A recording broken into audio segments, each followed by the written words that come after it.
All right. There we go. Let's go. Our song ended before we even started. No. We'll just put it on again. Yeah. Yeah, so we are gonna be having a lovely art show today. Yeah, lovely art show today. And then teach stuff. Yeah, I got distracted. All right, we are live. Live. Hey, Lexi. How's it going? Hello. I'm doing some warm-ups. I'm drawing some ribbons. I was actually thinking of if I get the chance to today, and if I don't forget, I could make like a little hair tutorial where it's like, I'm gonna teach you how to turn this ribbon into a hair strand. I don't know. We'll see how it goes. Hey, Dahlia. States. Let me go ahead and go to challenge announcements and just go challenge. Ribbons are so pretty to draw. Hello, Gavin. Oh, that's so good. Well, thank you. I've just drawn a few ribbons. I'm glad that impresses you. I like drawing ribbons. They're so much fun. They don't feel like that stressful. And I feel like it's a great introduction to drawing hair. Like, you can just add an extra strand. You're like, ooh, pretty. For sure. Hey, Lexi, Dahlia, watching from my new apartment. Nice. You finally moved. That's awesome. Finally. That's got to feel good. I know. Now on the unpacking. Yep. Naruto himself. Uzumaki. Gavin, Pompoof, Shattuck, Lily. How's it going, all y'all? All y'all? All y'all. So we basically did a thing. Yes, we did do a thing.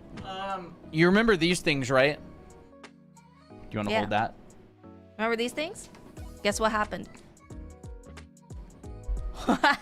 We made a giant one. We made a big giant one because someone on chat said, "Hey, do you sell big ones?"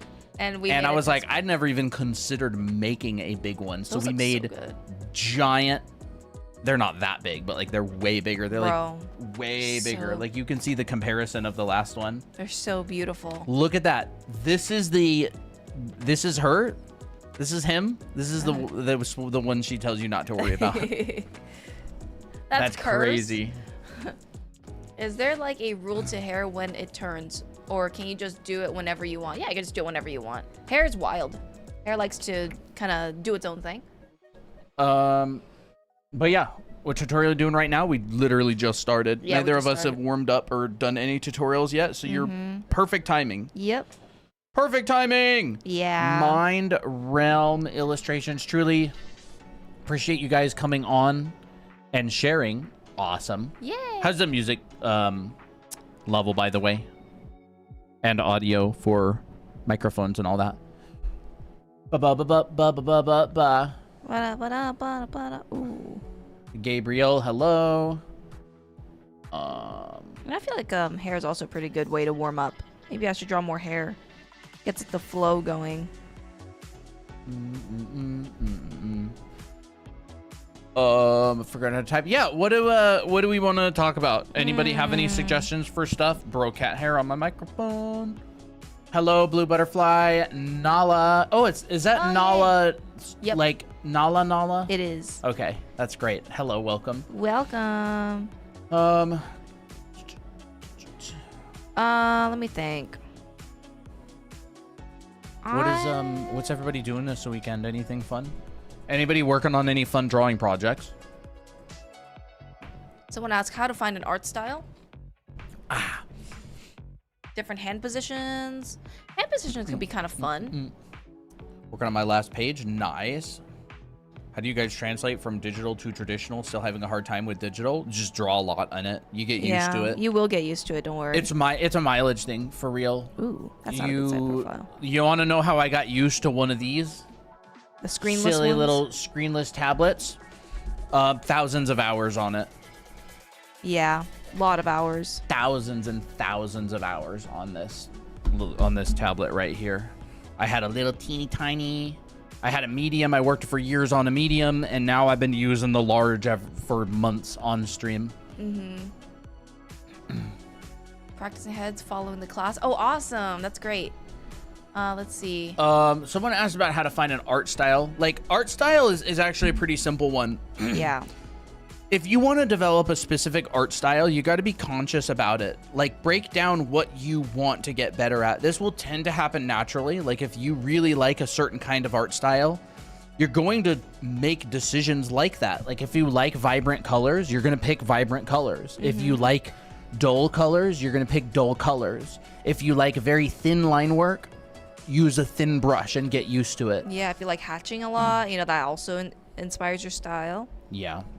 And so everything else is just going to be the underlying foundation, right? Your perspective, your figure drawing and anatomy, your costume and clothing drawing, your composition skills and design skills, like those all translate over.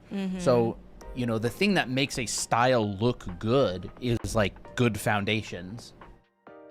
Yeah. And then the style has like, you know, specifics about it. How can we overlap correctly hair strands? I don't think it's more about correct. It's more about where how do you know where the hair is going? So like, for instance, I know that this strand is in front of this strand. Well, how do I know? It's because of the way that these are overlapping. If you can make that clear, it doesn't really matter how you overlap, because there's many different ways that hair can overlap that will make sense. You're gonna have a lot of hair that just goes over to the side. But if you start like adding strands like going this way and going this way, when you intend it to go mostly this way, you know, you might have to like adjust. But overlap just happens naturally. Like you add a front, you add a side, you add a back, and those will have different lengths and different, you know, ways of like, different textures as well. That comes with a lot of experience. So just keep drawing hair. You'll find the natural rhythm that it comes with. I would say study a lot. If you want, you can study artists that have that draw hair really well. Actually, I have been studying a little bit on like Witch Hat Atelier's style of drawing hair, and I think it's really pretty. And what I notice is they kind of like break up. They have like one group of hair strands overlapping another, and they all have like a similar gesture, and some of them will have like little edges that look like this. And I'm kind of simplifying it a little bit. And so I'm like, oh, that's interesting. So I'm going to do the same thing and try my hand at it based on my memorization. So it just comes with experience. It's not about correct or incorrect. It's more like, what do you intend to do? Okay, every message and business thing I have to deal with comes in right when we start streaming. How long ago did the live start? Like 7 minutes. Could you guys talk about face shape and proportions? I mean, face shape and proportion sounds kind of fun. We can use these as reference, as a starting point. Ooh, I totally forgot that you drilled a hole in this. Yep. Bi-weekly challenge, right? Yep, we're gonna do the show today later on. So maybe I will cover a little bit on some head shapes and proportion. I'm more of a big fan of it depends, because not all face shapes will have the same proportions, but you can generally find them mostly in the same area of the face. So like no matter how big or how small your head is, like your eyes will most of the time be in the center of the face or somewhere like between the nose and the brow. So like you can have I'm just gonna draw like a very extreme example. So like here's like a pear-shaped face. Here's like something that's more conventional, right? So like I can kind of add my eyes anywhere. Just maybe, I mean, unless down here wouldn't really make much sense unless this is like, unless the head is like really, really big. So like, you know, let's say this is going to be my forehead area. This is going to be my chin. So, you know, I'm going to place my eyes here. I'm going to kind of mark a little tick mark right here, and it's going to be around the center of my face. You know, I can make that this big. I will not put my nose up here. You know, it feels pretty obvious. I will put my nose below my eyes. My eyebrows, depends on the character, of course, but I'll place them a little bit higher above my eyes. So I kind of use my eyes as like a proportional measurement to place the rest of the features. I didn't have to just like put the exact tick mark or put the exact proportion. It's more like by vibe, because it just changes depending on the head. So like for this kind of character, maybe it would look better if their head was if their eyes were lower on the face. And sometimes for these kind of heads, it's better to make sure that your eyes don't end below this point. So like that's just experience based. right? So generally center of the face is pretty good. Does it feel like it's in the middle? And does it feel comfortable for you? And my nose will be underneath of my eyes, because if I put it above my eyes or in the middle of my eyes, it looks weird. I wouldn't do that personally for me. So I put it down here and my eyebrows up here. So like this and this have the same concept, but they're on different parts of the face. But it's because I've given you enough information to tell like what's happening in the image. Where do you usually place ears? Well, if we look at this model here, I like to look at the bottom of the nose. The bottom of the nose is generally where you're going to place the bottom of the ear. For anime characters, generally ears are a tiny bit smaller than in real life, but I would say bottom of the nose is the bottom of the ear, and maybe around the edge of the eye. You know, that's a pretty good spot. Anything bigger than that, it'll look kind of odd to me personally. So that's what the guidelines are here for. Bottom of the nose, trail that back. Here's the bottom of the ear. Edge of the eye, or maybe the top of the eye. Here's the top of the ear. And then we can test it out here, right? So edge of the eye, let's bring it back. Bottom of the nose, bring it back.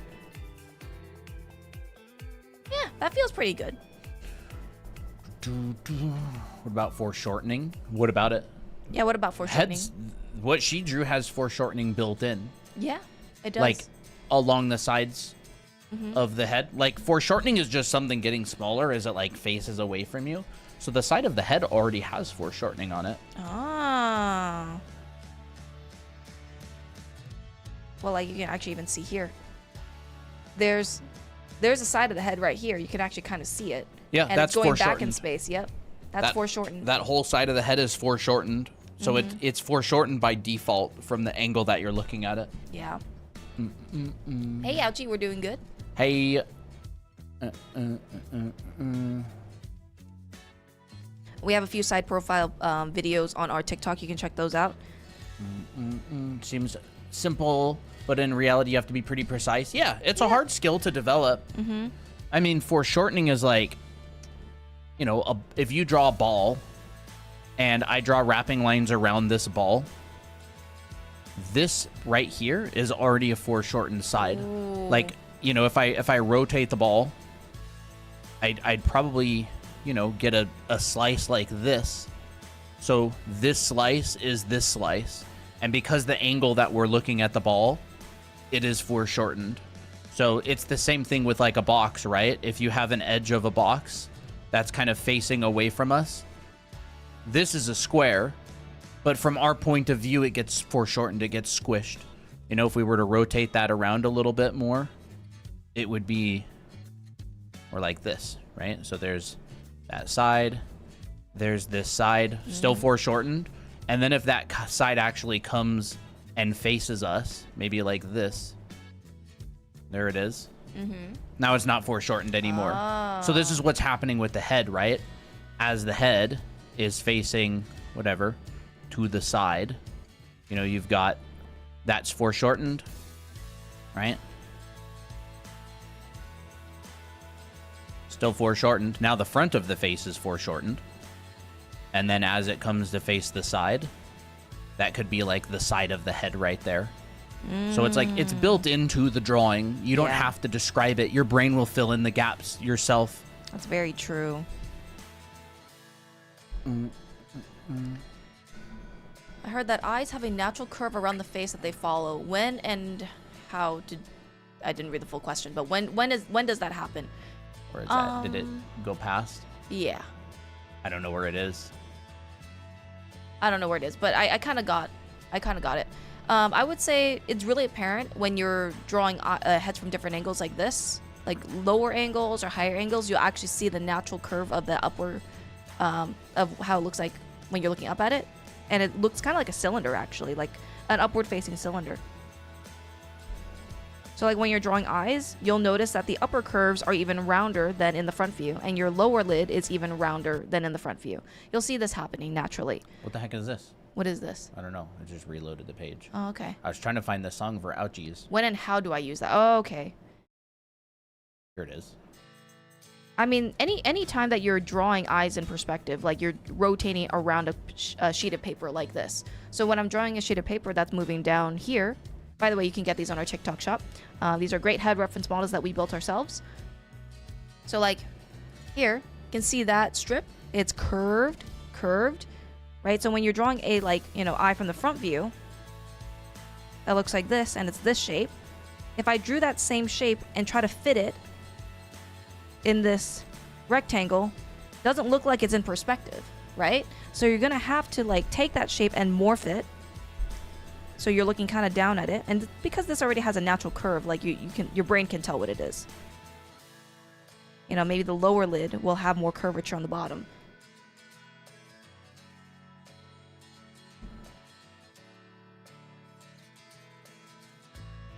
And here you can have your nose like that. So that's what I look for.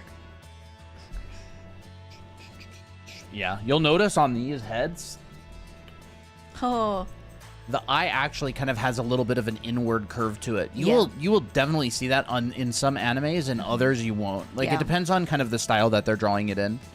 But since these are attached to the surface, you can see that they're like curved inward. Yeah, they're like, They're kind of like on a very slightly curved plane. yeah.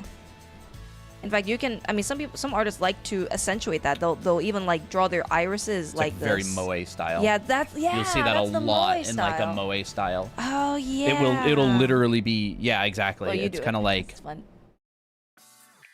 Oh my gosh. it will literally be like this on this curved surface. So old school moe style, you'll see that a lot, like a lot. But you don't have to do that. You could put it bulged out a little bit. You could put it flat, straight. It doesn't really matter, honestly. Yeah. I just get so nervy. I just get so nervy. Any tips on how to actually use color theory? I feel like my clothes, wrinkles, and shading look flat. That's not really going to be a color theory issue. It's gonna be more of like a value and form issue. Yeah. Like- if your clothing drawings look flat, it's going to be because the folds and forms aren't reading. Yeah.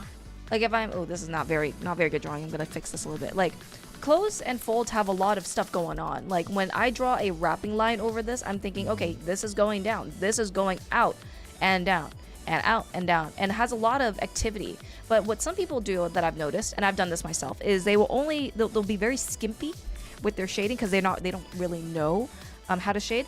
I'm not sure if skimpy is the right term. This tends to be kind of a lewd term. Oh, I'm sorry about that. I shouldn't have said it like that. I meant they skimp out on it. But oops, that was not the That's not correct good. word choice. They Hey, I'm not against it.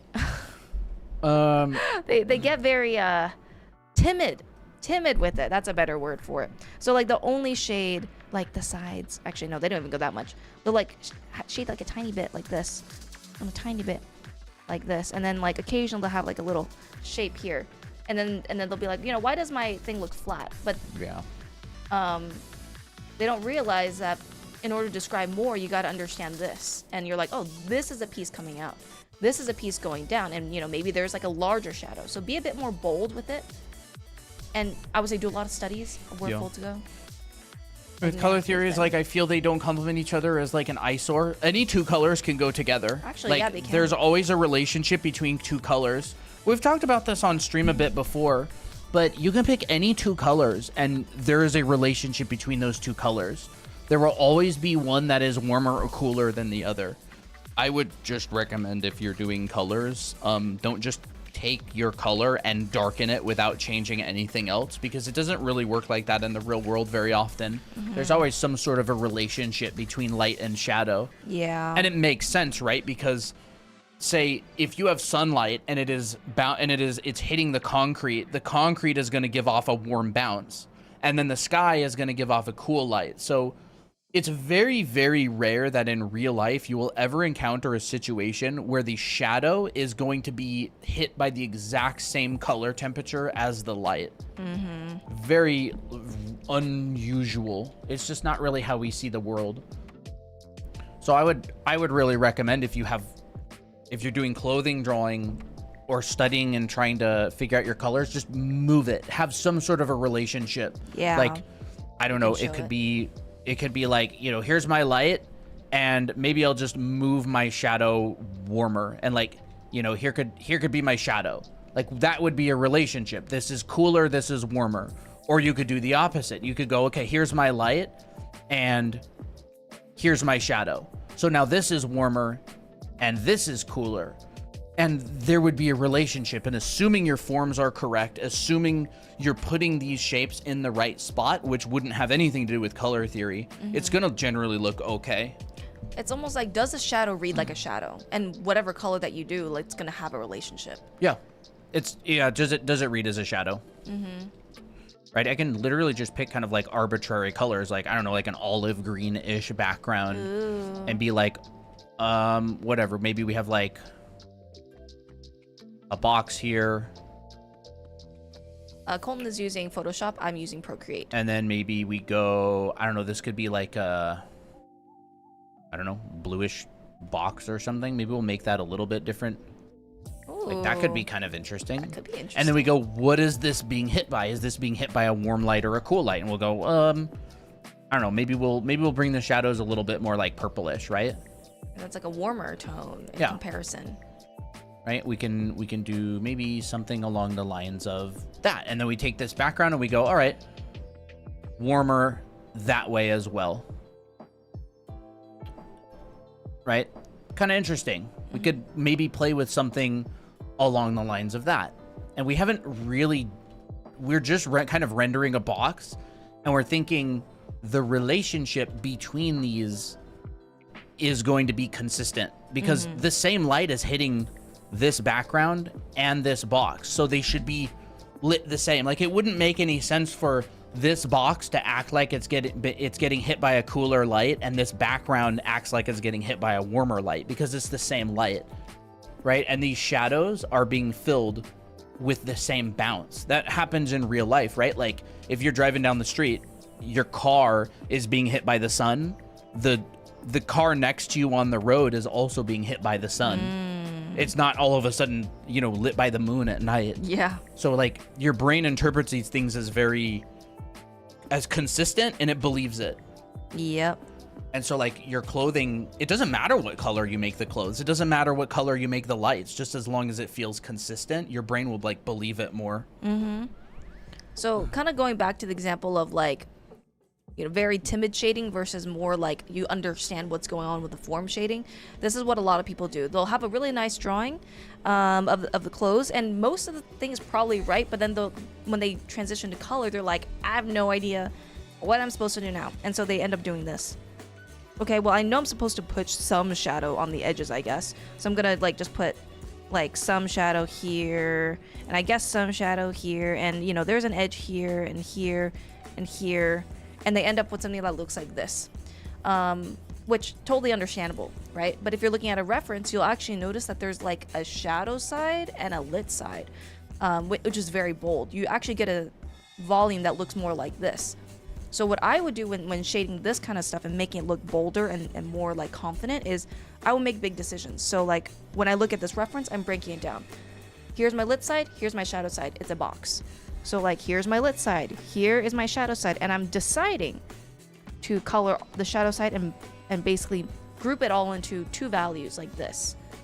And then what I do is I'll look at my folds and I'm like, okay, well, I know that there's definitely going to be some areas where it's going to come out and around. So like, maybe this side will be a little bit lit because it's going out in space and going down.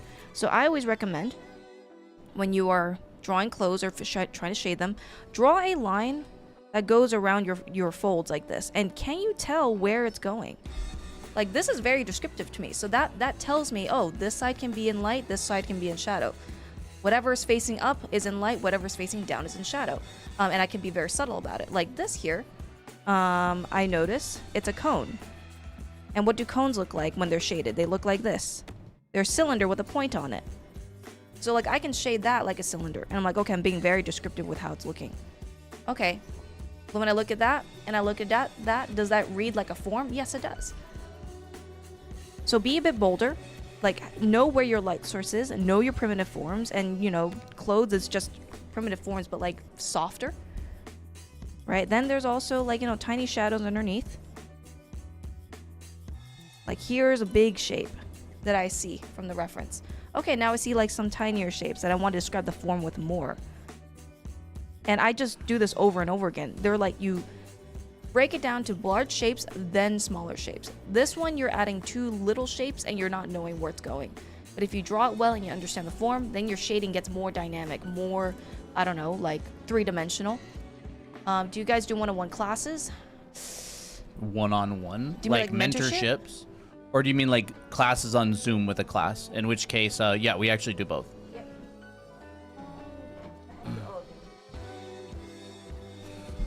Yeah, we have actually a live class. Wish I screen recorded this. We're live on YouTube as well, and all of our live stream VODs are up and available for rewatching. Our perspective class, which is a live class where we meet with a group, is a Zoom class. So you can check it out here. Colton teaches perspective really well. Yeah, I'm teaching a perspective class coming up. I'll be talking all about fun perspective stuff. Yeah, if you always struggle with it, I would say taking a class with accountability is really, really helpful. Yeah, it's going to be on Zoom. It's going to be on Zoom. I don't have any recent perspective stuff up, do I? I guess not. We'll really show you want that. more stuff later, but you know, a lot of this also comes with perspective. Like clothing is in perspective. Drawing heads is in perspective. Everything involves perspective. No, the class is not free. No, it's not free. This class you're currently in is free. Yeah, this live stream is free, of course, but our perspective live class is not. But all this stuff, you know, we also teach in our other program, which is Anime Art School. I teach how to shade clothes and stuff. These are going to be online classes, by the way, not in person. Yeah. If you want recorded classes, you can check out our Anime Art School. It's like a big year-long program. And you end up going through perspective, figure drawing, and anatomy. You go through clothing and costume drawing, a lot of the stuff we talk about on stream. And this is kind of what some of the final assignments in the painting class is. I'll move these like out of the way. So this is the final... These are the final demos in the painting class, a 14-week-long class, and this is all done in weeks like 12 through 14 or something. I don't remember exactly. But yeah, so I paint all of these backgrounds from scratch by hand, show you everything, and then Christina goes and adds characters on top of them. Yep. And this is after the figure drawing and anatomy class, by the way. This is like, we've already taught you how to do all of this. Now we're teaching you how to put it together. Exactly. This is like more than 2/3 of the way through the school by the time you're even making this. It's a year-long program. Yep. There's Miki. Yeah. With her ghost. How can I go to your Zoom class? You can check it out on this card here. It's going to be the red button. Take a screenshot. Yeah, take a screenshot of that, drawanime.com. And it's going to be starting June 7th. June 7th. It's going to be on Sundays. And I do the perspective classes. Yep. Draw Anime Academy on YT, yes. Do you think good shading can make a bad drawing look good? Not really. Not really. Because shading doesn't fix fundamental issues like perspective and composition. Like, I mean, let me try it. It doesn't fix armatures. It's like really pretty paint on a house. It still collapses. Yeah. But I'm not saying this is bad, but I mean, you it's can endearing. kind of fix a bad drawing with painting in a way but you would have to basically change the drawing. This is funny. Draw Anime Academy on YT, yes. We're the same on every platform. What else? How do you position and shape the mouth compared to other facial features? How do you... I saw something. How do I turn a box into a rib cage? That'd be fun. You would draw the box and then draw the rib cage inside of it. Yep. Because a rib cage doesn't fit into a box. It's like anything fits into a box, but like it doesn't have a box shape to it because it's basically an egg. Yeah. It's kind of like a lopsided egg. The box is generally there to start your proportion and your perspective and make it easier to do the next steps. Yeah. It's very difficult to jump straight into very complicated forms in 3D space. You usually want to break it down simpler first, which is why people draw boxes. Like, the body is not a box. The box is a volume that makes drawing the body easier. But drawing boxes can be kind of hard because it's like you got to think about it in 3D space. But like what I do is I'll draw a box and I'll fit the rib cage inside of it. I don't like try to chisel it into rib cage. I mean, you could. It would take more steps. Yeah, those boxes are definitely not rib cage shaped. They're not. They're not rib cage shaped. Yeah. Would you say good anatomy and bad shading are better or worse if it was swapped? I don't know. I don't even really care either way. I would say you're better off just... It's more of like a hypothetical question that I'm not really all that interested in answering. That's not really what we teach. Man, comic with a fever and laying in bed. Glad I finished in time. Nice. Oh, nice. Yeah, we'll be doing the art show in, I don't know, an hour or something. I did give out a notification on the server. Yeah, I draw a lot of my bodies kind of starting with like rounded off boxes or like a pillow form because it has both organic and structural forms. Not that this is a fully proportional, but like I'll start my bodies like this a lot of the time. And then I will put like a little armhole on the side like this. And so this is like my ribcage area. This right here is my clavicle. And your arm kind of starts immediately after your clavicle. And of course there's like extra bits like your shoulder and your joint. And I like to simplify the shoulder area kind of like an AirPod. Like here's your shoulder joint. Here's your actual shoulder and arm. It kind of looks like that. And it fits right into like this area. Yeah. So what question is this? Well, this is the shoulder, how to connect it to the rib cage. Just a quick one, quick little tip.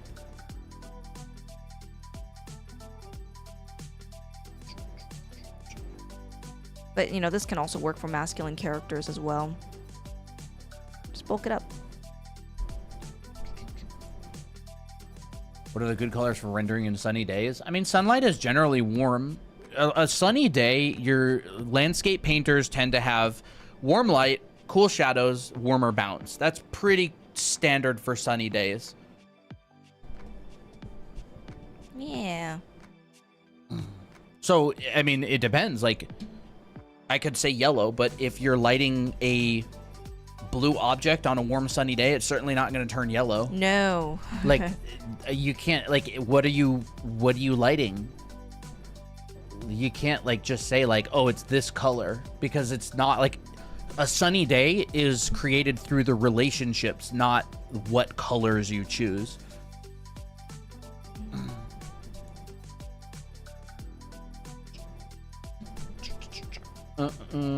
I don't know where the... Where the heck? What? Nothing. Oh, just... okay. Why do people use grayscale before drawing in colors? To establish the values. It's to establish the values. A lot of people don't. I don't use grayscale No, before going into color a lot of the time. No, I use it generally for studying. Like, in our anime art school, I teach you how to paint people. Oh my god. There's less to think about. There is less. Like, the reason that people would start with grayscale is because number one, it's easier to see if your values are working and there's less to think about. Yeah. Like, it's great to separate values and try to find relationships of like light and dark. And then later on I have, you going to color. Like here's another version, black and white to color. I also think that if you like kind of learn it separately, you can then try to associate like, oh, this value right here looks like a light value instead of trying to focus on it as a color, if that makes sense. So like when I look at this, I don't think, oh, this is dark brown. I think this is a dark value. And so I just translate it into color later on based on like my own personal opinion and stuff. That's what I do. That's how I like to do it. Yeah. Does drawing bigger better than drawing small for learning? How big are you drawing? Those are relative terms. Like, Yeah. What do you consider big? Because like I could say, oh, big is 11 by 17, but then someone else is drawing on a wall and they're drawing 8 by 10 feet, and they consider that big. It's like relative, because if you're used to drawing in a sketchbook that's this big, a normal 8.5 by 11 paper will feel very big. So like I don't really know what drawing big and small, like what the reference point is. I don't think either of them matter. Like, do both. I would say drawing, period, is gonna help you improve. Yeah. Some people go smaller, some people go larger. I mean, I would not go like super tiny where you're like, I don't know, like have very little movement. I mean, like, I don't know. Just depends on how big but you're some drawing. people do. That's So true. it's like, that is true. it's up to you. Yeah. That is up to you.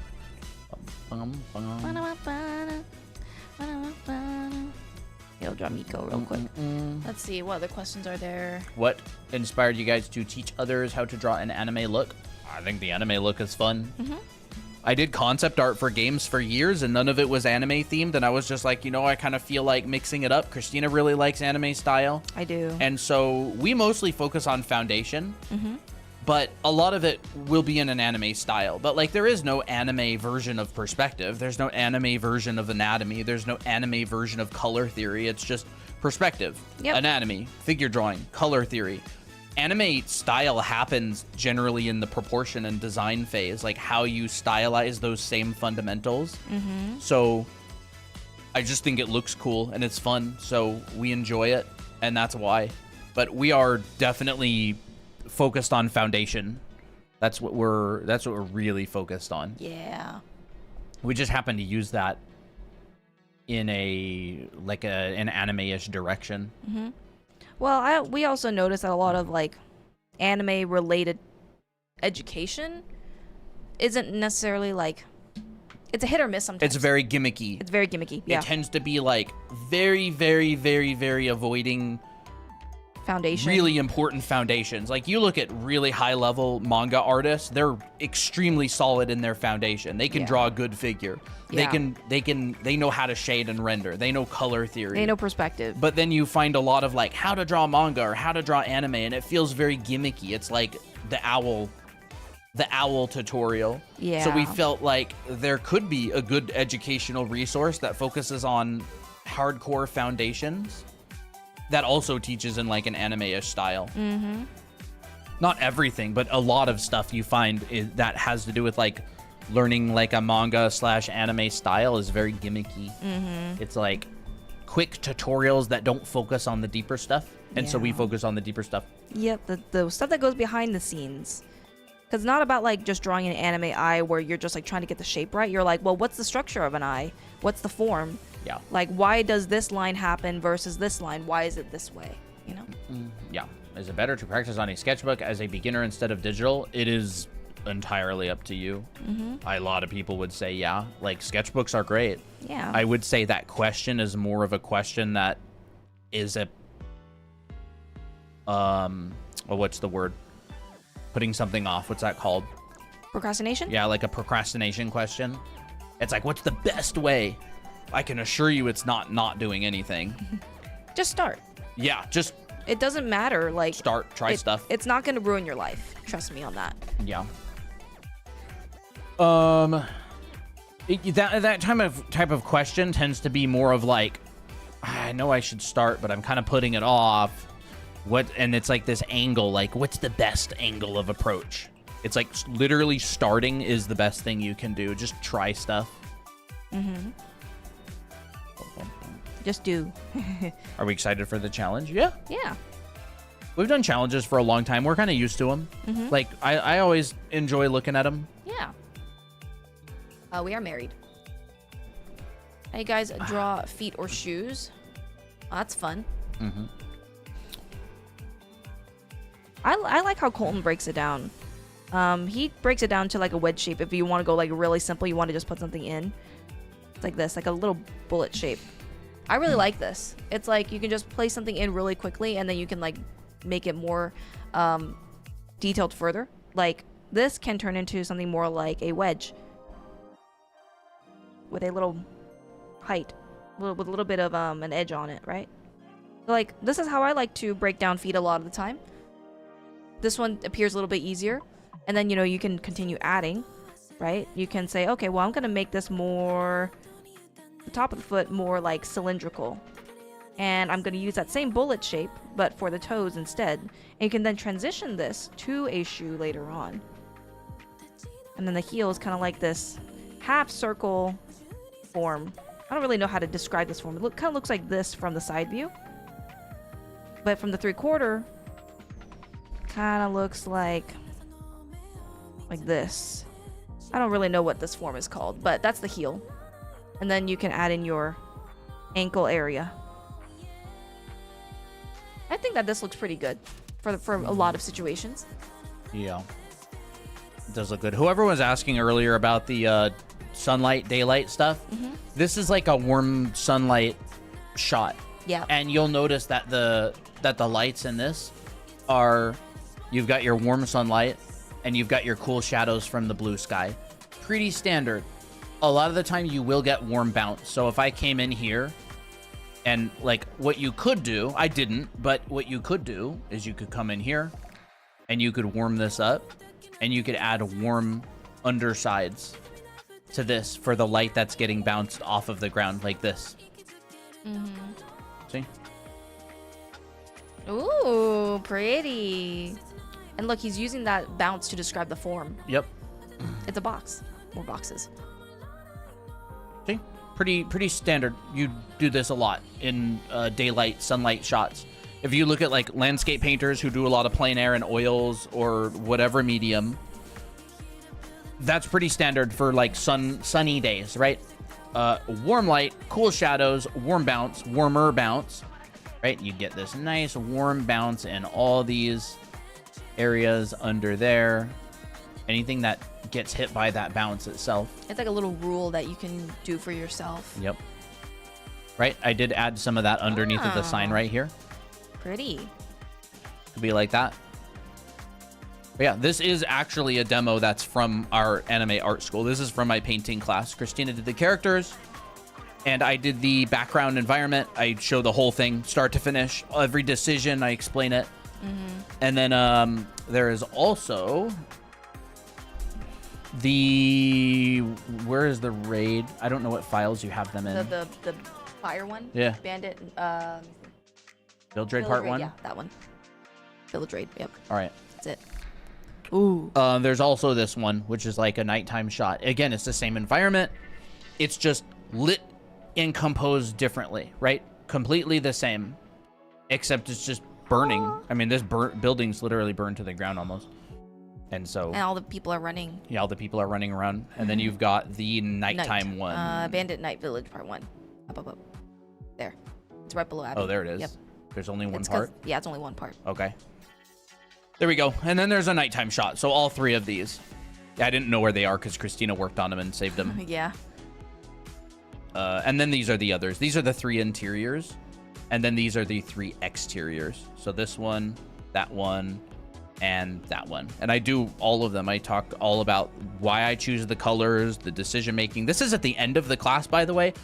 We've just gone through basically 14 weeks of rendering and color theory and lighting and cast shadows and design and materials and all that kind of stuff. So this is like the final project. This is not, this art is not the class. This art is the final part of a large class. Yeah. But anyways.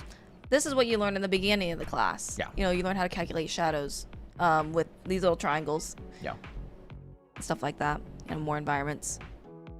The tragedy, yeah. Yeah, the tragedy. I like that people are like, oh my gosh, the mood shift. Yeah. Crazy. It is fun. Like I really enjoy doing backgrounds. I did it for a long time. Heck, an old client just reached out today. I probably didn't respond fast enough, but an old client just reached out today, asked if I want to do concept art for some buildings of a game that's coming up, and I said sure. But I responded like 4 hours later, so someone probably responded before me. How do you add textures to stuff? An example is clothes, rough materials, smooth materials, and more.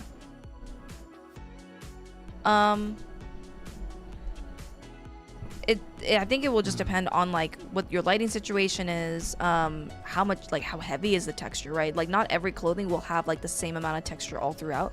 There was one thing I drew, I don't really remember, maybe there was this one. You know, this has texture, but it's more of like a pattern. So I kind of added it more subtly. Like if you squint your eyes, you can barely see these lines, but when you open your eyes, more detail fills in and you're like, oh, I'm able to see this stuff. Yeah. Hey Tira, how do you Tira? draw more inclusive characters in a simple anime art style? I'm not really sure what that means. It sounds like it's very open to like interpretation of the artist. Yeah. I don't know if we're gonna cover that. I don't think so. I would say that it'd be better if you tried it yourself because you'll have that experience. Yeah. I cannot read your mind for you, unfortunately. You know. So like, look at this right here. This has a different reflection than this material. This one you can tell that it's softer. It's maybe like kind of I don't know, thick. This one's also thick, but it has more of like a leathery feel as compared to this one. So I would say understand how reflective they are. Is it matte? Is it shiny? Is it more like in between? You can try that. How do you use gamut masking? How you pick those colors? Gamut mask is just a limited palette, basically, right? It's like a mask of the color wheel. I mean, I don't know what you mean. Like, how do you pick those colors? You just don't pick stuff outside of those colors? I don't know. Is that what you mean?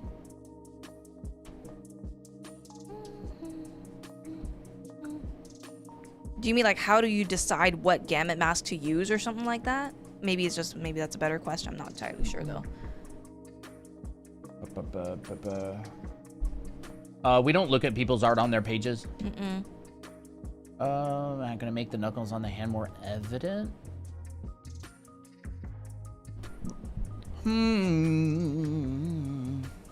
Knuckles? Like what view? I've seen a lot of people do it differently. I mean, like if you're drawing like a fist, for example, some people will just imply the bumps and also where it's leading to towards the wrist. I'm not very good at drawing fists, but I'll try my best. Fists are kind of not very intuitive for me. So I need to kind of do a little bit of research here. What about like that? Yeah, that's good. I'm gonna up like that. Yeah, we'll do it up like that.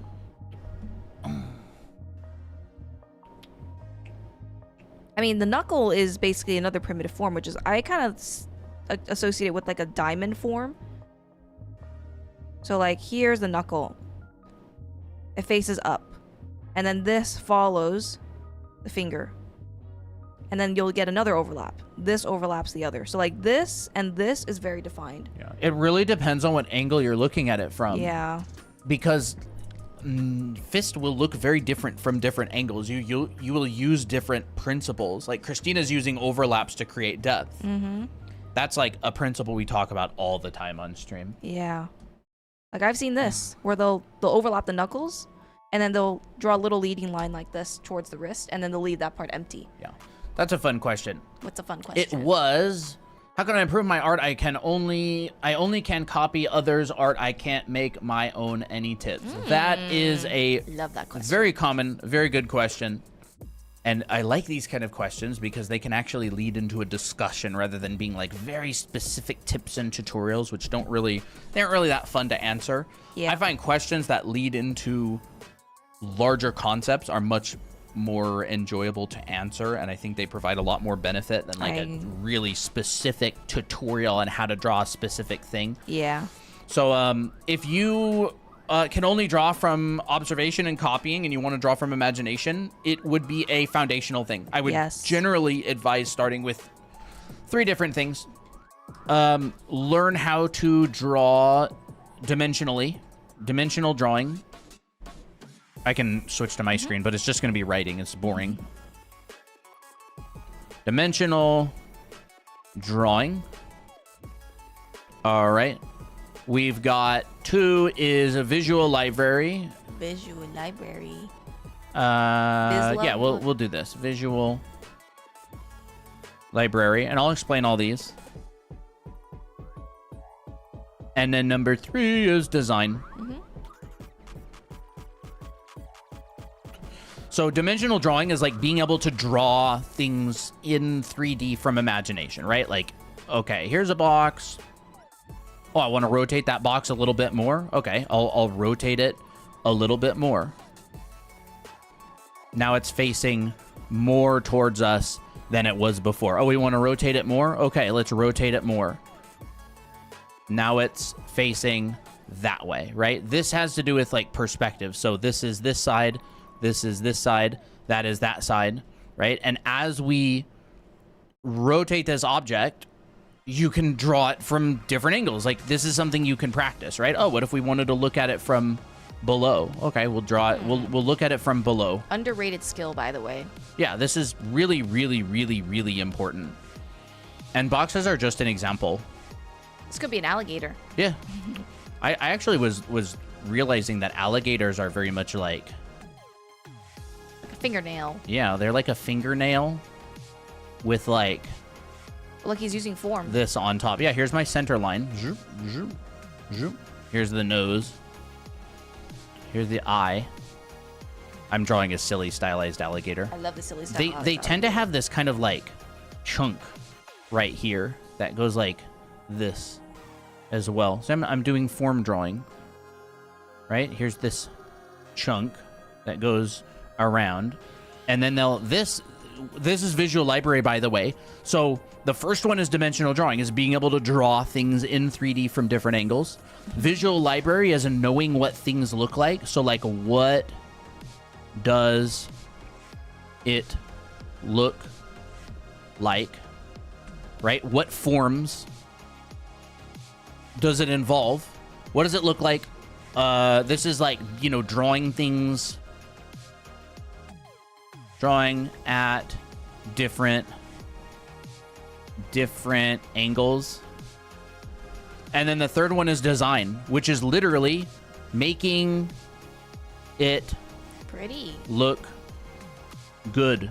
These three things are super important. Obviously, there's like rendering and shading and stuff like that. You can't shade if you don't have dimension, because shading is light hitting dimension. So if you can't draw it, you can't shade it, because they're basically one and the same. Like, shading something is drawing plus extra.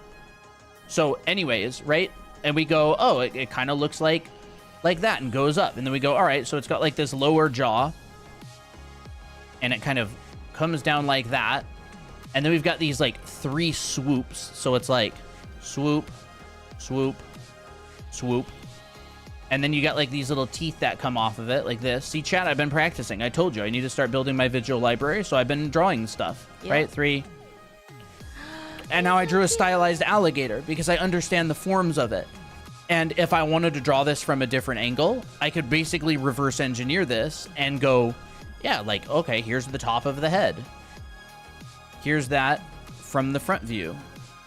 Here's the jaw that comes like up. And I could go, all right, so it's like that. Okay, so this kind of comes down and goes like that. And then we've got the eye on top, like that little part right there. All right, here's the nose. Maybe we'll flatten that off more. Here's this eye section, right? And he's doing this from memory, comes too. up. Yeah, I'm just drawing this from imagination. Got like this eye part that comes up, probably a little bit further back. How do you draw backgrounds without getting overwhelmed? I'm quickly lost Like at what to do next. This, We'll probably answer that soon. right? We got like the nose part like that. And then we've got our, 1, 2, 3.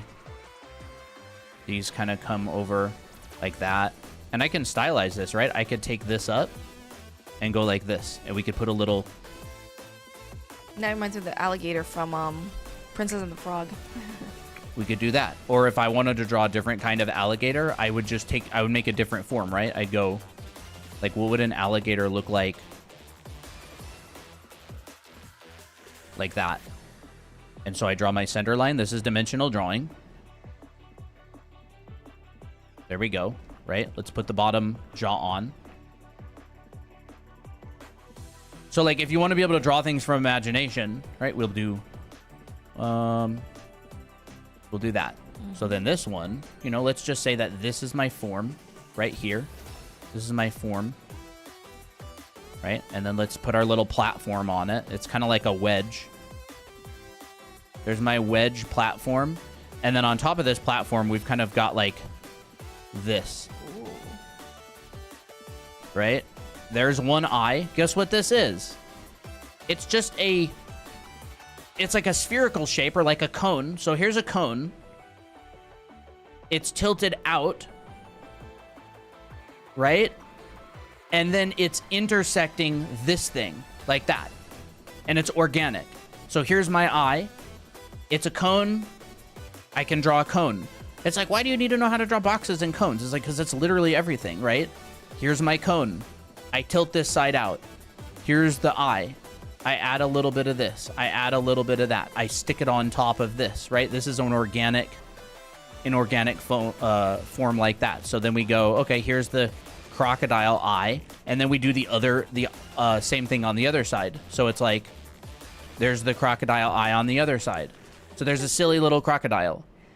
and we've changed the form of it completely from imagination. I've literally been drawing crocodiles for one day, by the way. Like, I don't know anything about crocodiles and alligators. I think this is more of an alligator now that I think of it. Crocodiles, I think, have a smaller snout Yeah, or something. I've been saying crocodile the whole time. Oh, you have? I thought you've been saying alligator. Oh, maybe I did. I don't know. What's the best way to learn anatomy? Basically, this kind of process. Right, there we go. And it's like, okay, we got some teeth. Goofy. Goofy teeth. Right, form drawing. And stay tuned for part 2, because I've been drawing alligators for one day. And I literally just broke this stuff down last night, and so... Your memory's fresh. My memory is kind of fresh, but also very limited. I don't know a lot about... these things, but like already I can take the form and I can distort it. Like this one is the dad, and maybe this one is the mom or the daughter, the bratty daughter, teen daughter or something. Add a bow on it. Right? Yeah, and it's like, you want to draw this from imagination? Let's do this. Yeah. She's like, ugh. Ugh, Dad, I told you not to get into my side of the swamp. I don't know. Yeah. Stupid TikTok. Thinks we're inactive. I know. But yeah, interesting. You can add some eyelashes to it if you want. Make her even more bratty. Oh my gosh. Oh my gosh. Becky Gator. Becky Gator. That's cute. Right, we can add the body. And how do we do the body? Okay, well, it's form, right? Here's my form. Here's the form. Here's the form. And they kind of get like chunky if they're laying on their bellies, right? And then it's like we have the arm. What does the arm look like? Well, it's kind of just like a chubby cylinder that's bent. It's literally the bean. Yeah. You know that bean that everybody always talks about? Like, what's better to draw the body? The bean, The bean or the whatever. Well, you could say that bean. Technically, this isn't. This is just... This is like this. And then we're going to take this, and we're going to stick it on there. Hold up. I need to move this. Wait. Like, it's the bean, right? This is the bean of the body that everybody's obsessed with, except it's not. It's actually an alligator arm, because everything is the same. It's just organic forms. How do you break down it? I don't know. There's a lot of ways that you can break it down, right? Here's the center line. Here's this side. Marco Polo it to the other side. Happens on the other side, too. This is like design. Like, you can pop simple. out that silhouette. Robin There's says, Becky Gator. yes. Thank you for the tips and explanation. That's really helpful. I completely understand. Awesome. Yeah. So it's like those three things, right? Form drawing. I would not be able to do any of this if I couldn't draw in 3D. It would be... I could know everything about alligators, and I wouldn't be able to draw them. Visual library, I could know everything about drawing boxes, but if I don't know what an alligator looks like or its basic forms, it wouldn't help. And I could know both of these, and it would look terrible. And so I have to give it design, right? Design is like the shape language. Like, this is an S curve. It has a little bump at the end. This is kind of like a long C curve. I've got the eye is breaking the silhouette. Like, this is all design thinking. And so those three things to me are like the most important cores of drawing from imagination without a reference. It's like rotating objects, building your visual library of what stuff looks like, right? What is the anatomy? What is the whatever? Like, and once you know how to draw dimensionally and you know how to design, you can actually learn new subjects really, really fast. Like I said, I've been drawing alligators for one day. I'd never really drawn them before. I don't know anything about them. I spent like 3 or 4 pages in my sketchbook last night just drawing alligators, and already I'm just like, oh, okay. Where can I buy your book? You can get our books on TikTok Shop or on Amazon. Yeah. I can show you my sketchbook pages from last night, by the way. I'll go grab it if you want. Just got my screenless drawing tablet, and it's so hard to use. You'll get used to it. Don't worry. I'm using a screenless. Colton is using a screenless tablet. It's like you'll get it. You'll adjust to it. Just keep drawing with it. I think my first tablet was a screenless one, and I got used to it after a good while. It is kind of not very intuitive because you're still used to like drawing, and you're looking at your drawing, and then when you're doing a screenless tablet, you're like looking as if from like a different view, and it's kind of odd at first. But don't worry, you'll get used to it. Here's my sketchbook stuff. Yeah. From last night's little study session, right? That was last night. We got this. This is actually not the first page. I just decided to draw on the other side of a different page, right? I'm like messing. I noticed that it kind of looks like a fingernail, like a lady's fingernail, like a long one. Yeah. Right? You can kind of simplify that alligator head into a fingernail if you want to stylize it. And you can see I'm just messing around. Like, this isn't for anybody. This is for me to try and understand. Like, there's... I love him. Right? Like, I'm just kind of sketching it out and drawing these forms intersecting and... There we go. Like, these and... Like, they don't look good. I'm just, like, experimenting and exploring the forms because I don't know them. And I'm like trying to break it down. Like, what is this? Kind of like a wedge with a cylinder on top. I think there's one more. Oh, there's a few more. Yeah, so there's like, or one more page. And there's like, this is like a baby.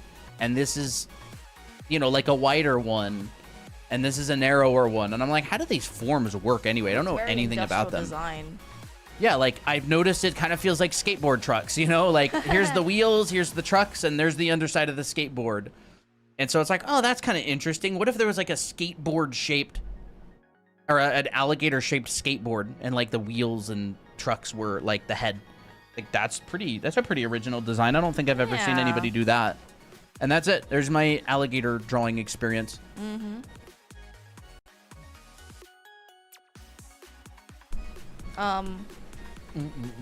Yeah, for sure. I would do this for everything. Like, you can do this with people drawing. You can do this with clothes. Like, analyze it more. When you're doing a study, don't just try to like outline or just try to like find the silhouette. Let me just get a little reference here. Do you do landscapes often? I was a background landscape artist professionally for years. That's like what I mainly used to do. Like, when people do studies, they'll take this, for example, and they're like, okay, well, I have no idea where to start, so I'm just gonna do this. Like, okay, if I'm gonna do the clothes, I'll just think, okay, well, it's like this. Okay, I see this kind of bump here, and this kind of line. And then afterwards, they won't really know what to do. They'll be like, I have no idea how to draw the folds. I mean, I guess I see this, and why do I see this? Like, what's happening? So what I would do is I would find the tension and compression areas if I'm studying clothes. This is exactly how Colton studied the alligators. Is sometimes I would even trace over the photo just for, you know, knowledge. Where I'd be like, okay, well, where are all my tension areas? I know my tension area is going to be in my on my shoulders. Okay, so like there's that really important area. Oh, I'm noticing that that these folds are sinking in underneath the arm, and a lot of these folds are going this way. Okay, that feels like a tension area to me. Oh, I'm noticing there's a seam line here, and there's folds radiating from this point, and then there's a lot of compression folds. So like I will name what types of folds I see. I'll be like, is this a tension or compression fold, or is it somewhere in between? Sometimes my first best guess is better. So like these to me, because they're radiating from a point, these feel like tension. These feel more like compression because, you know, they're literally compressing, like squeezing them. Yeah. A couple questions and stuff. Yep. How to make studying shapes entertaining? Too boring for me. I'm guessing you mean forms, probably not shapes. Like studying 3D stuff, like references and all that. I don't know. I find it pretty interesting. Like, I think it's cool to learn about alligators and clothes and people and stuff like that. It's much less interesting than doom scrolling on TikTok. So if you don't find it very interesting, it might be because you have like an imbalance of dopamine. Yeah, like dopamine type stuff. I heard a little wow. Whoa. Mira Owl, welcome to Ray tier. Thank you. Appreciate it. So maybe try to fill your days with less stimulating activities. It makes things like drawing a lot more fun. Yeah. That's what I do. I'm just like, I'm not going on TikTok very much. I'm not doing stuff that just blasts me with happiness all the time. Or pleasure. Because, you know, your brain is like a comparison mechanism. It's like if it's eating candy all the time and then it eats an apple, it's like, this isn't very sweet. Yeah. But if it's eating, you know, gruel all the time. Oatmeal. Plain old oatmeal. Then you're just like, dang, this apple is so sweet. What the heck? Yep. You know, like people who get lost in the wilderness with like a little bit of peanut butter and they ration it and they're just like, oh my gosh, this is the sweetest thing I've ever tasted in my life because I haven't eaten for 3 days. So like if drawing certain things is really, really boring, you can reduce It's not boring. It's just not as fun as the stuff you're currently doing. Yeah. So maybe try to reduce that stuff. That's one suggestion. You don't have to.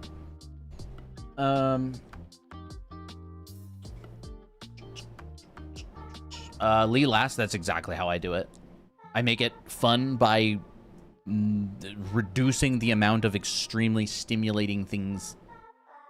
Like, if I just get done doom scrolling on TikTok for an hour, it's literally nothing but, like, your brain being just, you know, machine gun with, like, dopamine and like, you know, pleasure. And so drawing seems super boring in comparison. Yeah. I think learning how to draw contour lines helps so much with getting shapes right. Yeah, I mean, contour lines are the perspective of the object. So, yeah, I agree. I would consider it dimensional drawing. Yeah. Like, but contour lines are, you know, just dimensional lines that are in perspective that go along the surface of the object. Yeah, like that. So, like, when I study clothes, I will try to find it in the basic forms. Like, oh, the arm is 2 cylinders. 1 cylinder, 2 cylinders. And I find the perspective of each cylinder. Like, is this cylinder going away from me or towards me?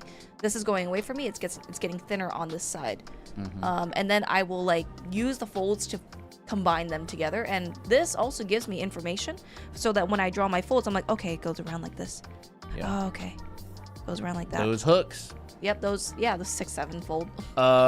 You got 8 point. I draw flawlessly when I'm at class. Yeah, like class is so much less stimulating than drawing. Oh my gosh. So drawing is like, oh my gosh, I need something to do. I'm so bored. Yeah. But then when you're at home, drawing is so much less stimulating than TikTok and YouTube and any of the stimulating things. So it's just like, oh my gosh, drawing is so boring. Even though you want to draw, like you can't get yourself to because you're just like, I have to do something more stimulating. Watching videos. Yes. I don't know. Yeah. Like, oh yeah. Now I'm noticing folds going into the armpit. So I'm like, okay, I'm going to draw these folds radiating. And I'm doing this to understand. Right, like when I'm drawing over my forms, I'm thinking these are like these are cylinders. These are not lines. They're forms. It's this. So how do we fix that? Have less stimulating stuff. Yeah. You know, reduce the amount of stimulation. Challenge yourself to, I don't know, not have challenge yourself to be bored, perhaps. Yeah, being bored is great. Your brain like invents stuff on its own when it's bored. Yeah. Someone needs submission access, they can go get the role in the right channel. Anybody who has the role can get submission access. I don't manually add roles to people for it. Yep. It's a self-roles thing. Yeah. I'll tell them. This to me is very fun because to me, I'm like, ooh, I have like specific role models for drawing this kind of stuff that I want to like get better at. So like if I'm really inspired by how one artist does clothes, I want my studies to look like theirs. It gets me a bit of dopamine. Did I feel a kitty walk over? That was probably, I don't know, I think that was me. This is the brush that I use. It's for free. It is on our profile. You can get it here. Perspective if you can? Yeah, for sure. Perspective. What kind of perspective stuff do you want to learn? Yeah. We drew clothes so fast was magical. Well, she is a I do costume and clothing drawing teacher who's taught classes many times, so that's great to hear. Body perspective? Sure. You're not gonna be happy though, because we're gonna draw bodies using a bunch of cylinders and boxes, and everybody's gonna get upset. That's not a body, but how do you smooth it? No, I can do that part, but how do you smooth it out? How do you make it look like a body? How do you make it look like a body? And then yeah. No, yeah, we can cover that. We can cover that. I'm pretty good at that. I just did recently for a student. Let me go look for it. I did a little bit of 3-dimensional body stuff. Here it is. My classmate said you have to accept insults if you're drawing just to improve. Not necessarily. I don't know what that even means. I don't know what that means either. Ooh, those are great. I would recommend practicing this kind of stuff. Like, this is just built out of primitive forms in proportion, in perspective, right?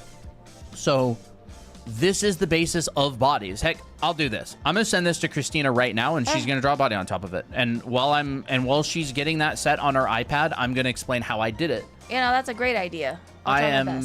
What do I do it to? Anime Academy? Yes. Okay. Thank you. All right. That is So- not the right thing. You pasted what? something else. Oh, I know why. It's because I There you go. control copied.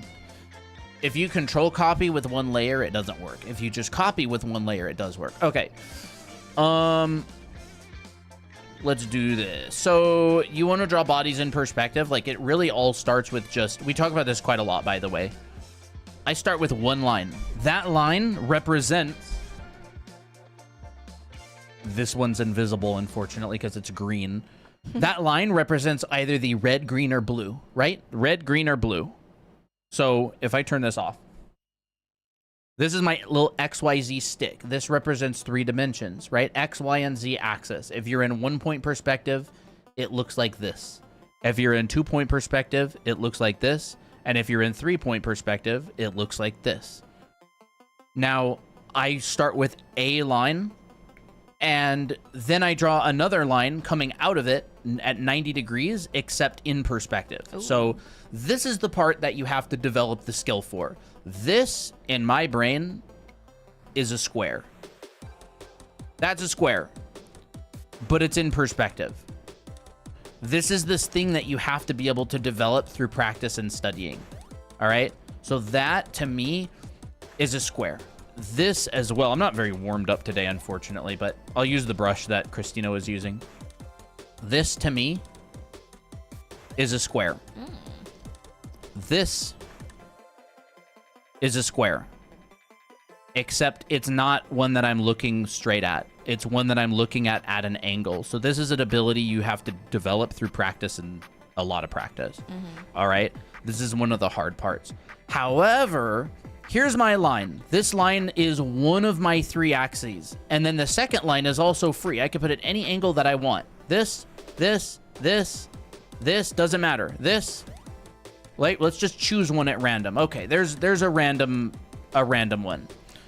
Now, the thing that you have to understand is that no matter what angle you put this line at, it is 90 degrees, but it's just in perspective. So I go and put this at this angle. This is a 90-degree angle, but it's in perspective, okay? Ooh. In perspective. Just like that. See, now it's 90 degrees. You can tell it's 90 degrees. If I was looking straight at that side, it would look like this. 90 degrees in all the corners. This is how I like to start boxes. I just draw a line, and then I draw another line, right? Any line, and I go, this is now the corner of my box, and this is 90 degrees. This has to be 90 degrees if I'm drawing a box.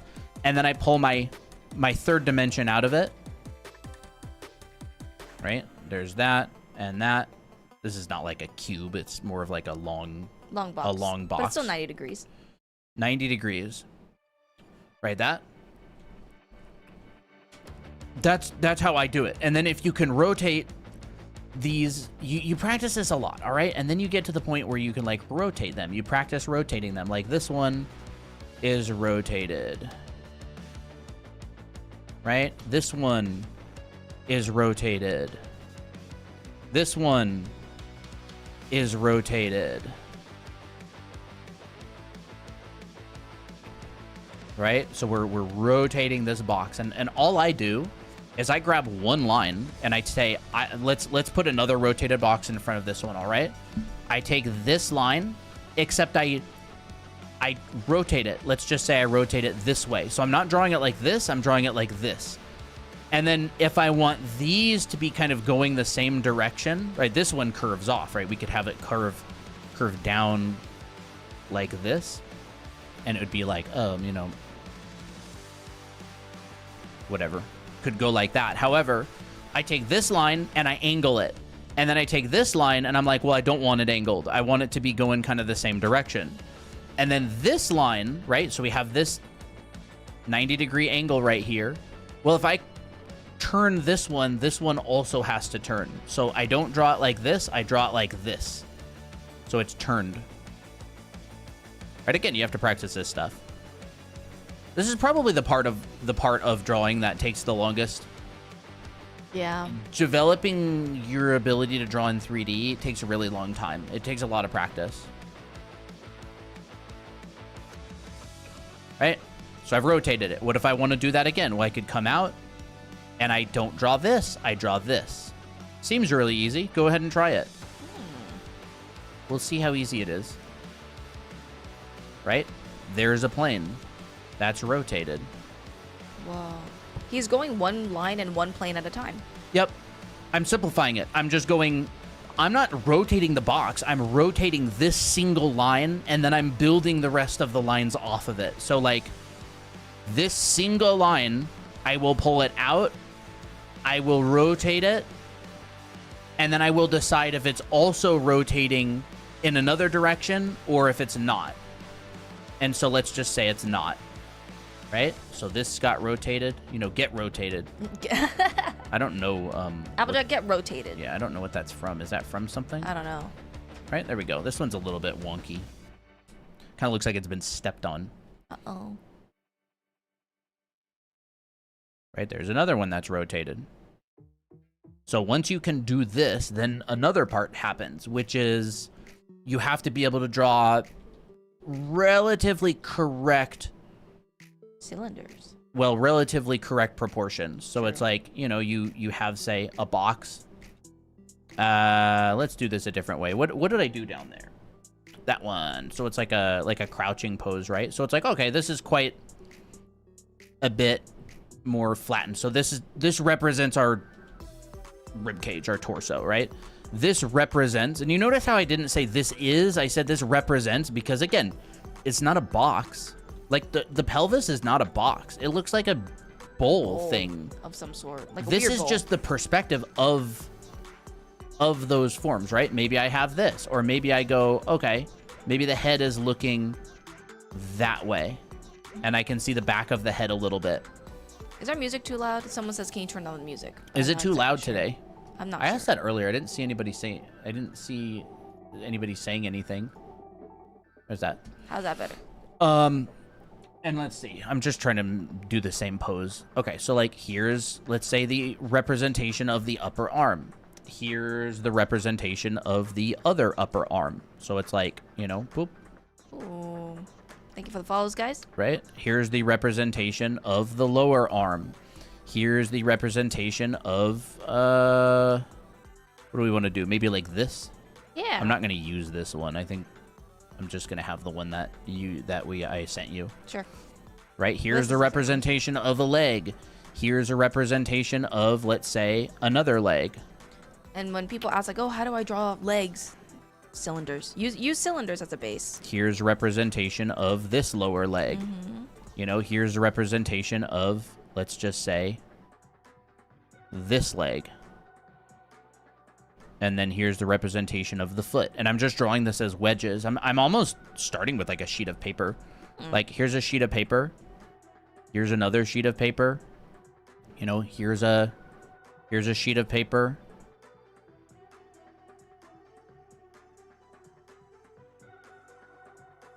Right? And then this is sitting on maybe the ground. And I can turn all these sheets of paper into boxes by just adding that. Bully method. Yeah. Bully method. The easiest? I don't know. Yeah. I would say it's a really good let me perspective shorter. exercise. So this goes up to there, so it should probably be like that. I like this breakdown. Like, I think it's fun. These are buildings now, right? These are all buildings. You want to draw like a cool... This looks like a hospital, dude. You want to draw like a cool building? Here, let's do this. Turn this into a hospital. And then here's the part where like the ambulance goes through.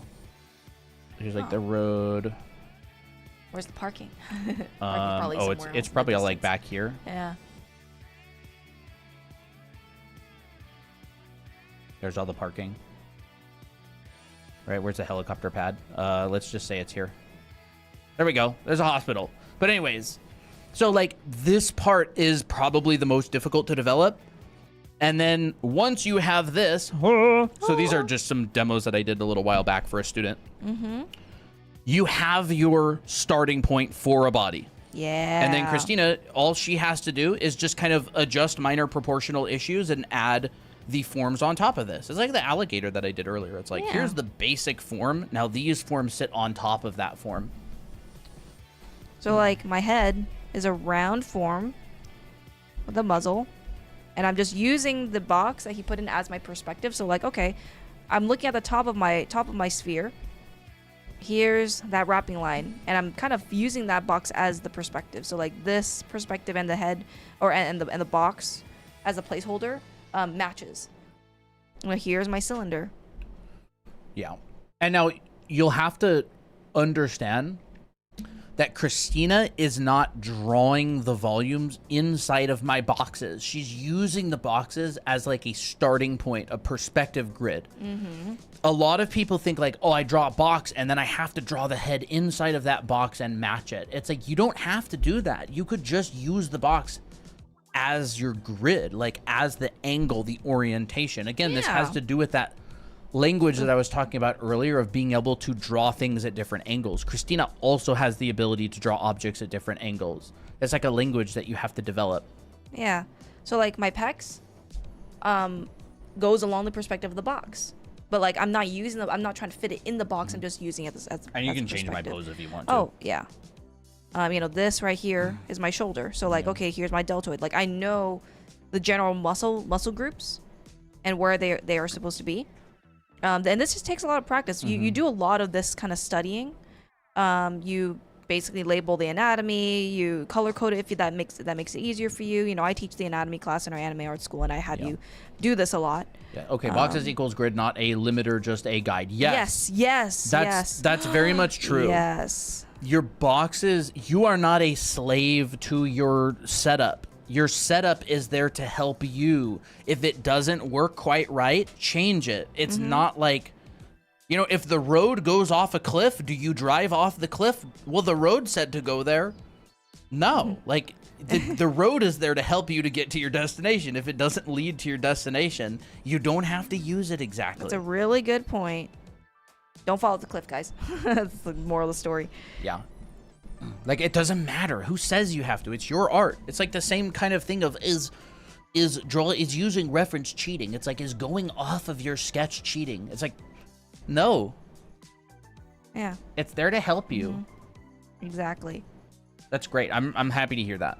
You guys just made me evolve a bit. Awesome. And so now Christina's drawing my silly pose. Oh, it's not that bad. It depends what they're doing. Yeah. Let's give him like the Adam and God pose. Hand pose. Like that. And play around with it. Like, you can make this pose as goofy as you can. Like, it just have fun with it. You're just studying. Let's see. Yeah, maybe this hand is kind of cupping this way. But when I'm drawing my arm, for example, I'm thinking, okay, cylinder, blobs on top, bicep, tricep. I know that this is the back of my arm, this is the front of my arm. Here's my bicep, here's my tricep, and I'm just grouping them with, you know, kind of two bumps instead of defining the muscles. Right, like here's my leg. Let's see. Thicker thighs, thinner kneecaps.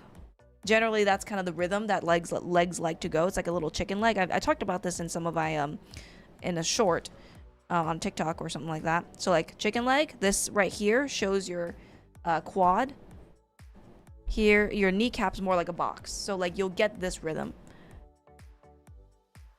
Right, bulge it out, then thin it out. Here is some like your sartorius. Like that split in your leg. Actually more like this.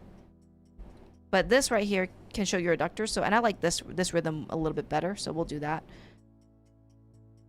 Straight.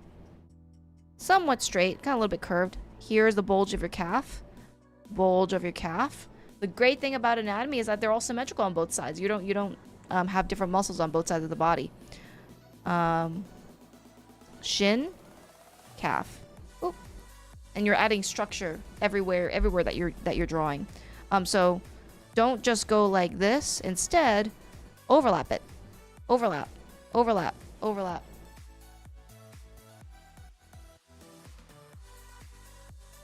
We got a body. Ooh, fancy looking. This might need to be a little bit shorter though. I made it a bit too long. Wait. When practicing anatomy, do I have to keep practicing without poses before doing any poses? No, you can do both. Yeah, you can do both. Like, you'll take a figure drawing class, and they'll spend the first couple of weeks on, like, proportion and gesture. and then they'll start going down through the body, like methodically. They'll go torso, front torso anatomy, back torso anatomy, you know, arm anatomy, leg anatomy, and they'll teach all of those muscles, and then they'll have you start putting it on top of like the poses and the gestures and the forms that you make. That's how some figure drawing classes do it. There's no perfect way to do it. There's just doing it. Like, it so doesn't matter. Yeah, it so doesn't matter. You're not gonna get cooked in life, in your drawing life, because you didn't do it, quote unquote, right. Yeah. Just start. Yeah, having taken and taught many figure drawing classes. Oh my gosh, dude. I've taken so many figure drawing classes by just different art. Like Glenn Villepeu, super famous Disney figure drawing artist. Will Weston, a phenomenal, worked at Art Center, sent a bunch of people to work at DreamWorks, Disney, Blizzard, everything. Kirk Shinmoto, he's a great figure drawing teacher. Ramon Hurtado, like they all teach classes in slightly different ways. There's like, I would literally say take figure drawing classes. Like a lot of this is going to go away. These questions will be answered by just taking some figure drawing classes. Look up like Michael Hampton on YouTube. He's got some great content as well. We have a figure drawing class in our program. Yeah, we have a figure drawing class. Like it doesn't matter. Like there is no perfect approach. You can learn anatomical information about the body, and you can also learn how to pose. You can do them at the same time. You can do one and then the other. Most figure drawing classes will have you practice both on a single week. Tips or tricks in perspective. Yeah, we just covered that. You can go check it out on our YouTube channel and rewind the stream. Anime Academy. Yes, I just went over. I'm switching my screen. I just went over like rotating some boxes and how I approach that and all that on and then I sent Christina over these. Did you draw that on a new layer? No, but I have it. Oh yeah, actually I do. I have it saved here. Okay. And then I sent her those 2 box people, and she's drawing bodies over top of them. I didn't even change anything with proportion wise to this one. I'm just adding in more forms on top. Like I'm keeping pretty, like I know that when he drew this cylinder, it's because he already decided how thick the leg should be. So all I'm doing is I'm not going like this, and I'm not making it super thin unless I feel like it needs to be. But like, you know, I'm just slightly modifying the cylinder. So like, here's the original cylinder. All I'm doing is this. Yeah. And the thing is, she doesn't have to. I don't have because to. that's a muscle, and people's muscles can be bigger or smaller. Yeah, people's exactly. legs can be thicker or thinner. I've seen like leg muscles that it's just so thin. It's just, you don't even like. You don't see it at all. You don't see it at all. There's nothing. Yeah. And it's like, it's up to you. What's the person's body type? How muscular are they? How defined are they? Like, that's you. That's completely up to you. My artwork, my final line art always looks less appealing than my sketch. What can help me improve? That's super, super common. Very common. That is, there's an industry term for this called plussing. And it is when you do a sketch and then you do a drawing over the sketch, you're not just tracing the sketch, you're making improvements to it. You're solving things that weren't solved in the sketch. You're defining areas that weren't defined in the sketch. You're refining and improving, say, the silhouette or your focal point. So if your sketch doesn't looks better, and this is super common, by the way. Usually people's sketches have more energy than their finals, and it's something that you have to work really hard to overcome. But super well known. It's not uncommon. It's called plussing, and I would just say, really consciously think about what is your final adding to the sketch that's not in the sketch. Are you clarifying areas? Are you showing your overlaps better? Are you bringing attention to your focal point more? Are you improving your silhouette? That kind of stuff. Yeah. I love your vids. Been watching you guys lately. Awesome. Thank Appreciate you. It. We have an analytical figure drawing class. If you are confused with anatomy or how to even build the body, I teach all of this stuff. Like this is the stuff that you go through. We go through proportion, then structure, then anatomy, like this. And I have you draw tons of these for homework. You go through a lesson on how to draw legs from different angles, and now your homework is literally to do the same exact thing and label. Like that's how you memorize muscles. That's how you know where things go. So in our school, like we basically take you through a big process that you can basically take, you know, to your own personal work. Once I learned this, I took this to my own personal work and just repeated it over and over again, and stuff like that. Yeah, Artinum, nah, it's all good. Don't worry about it.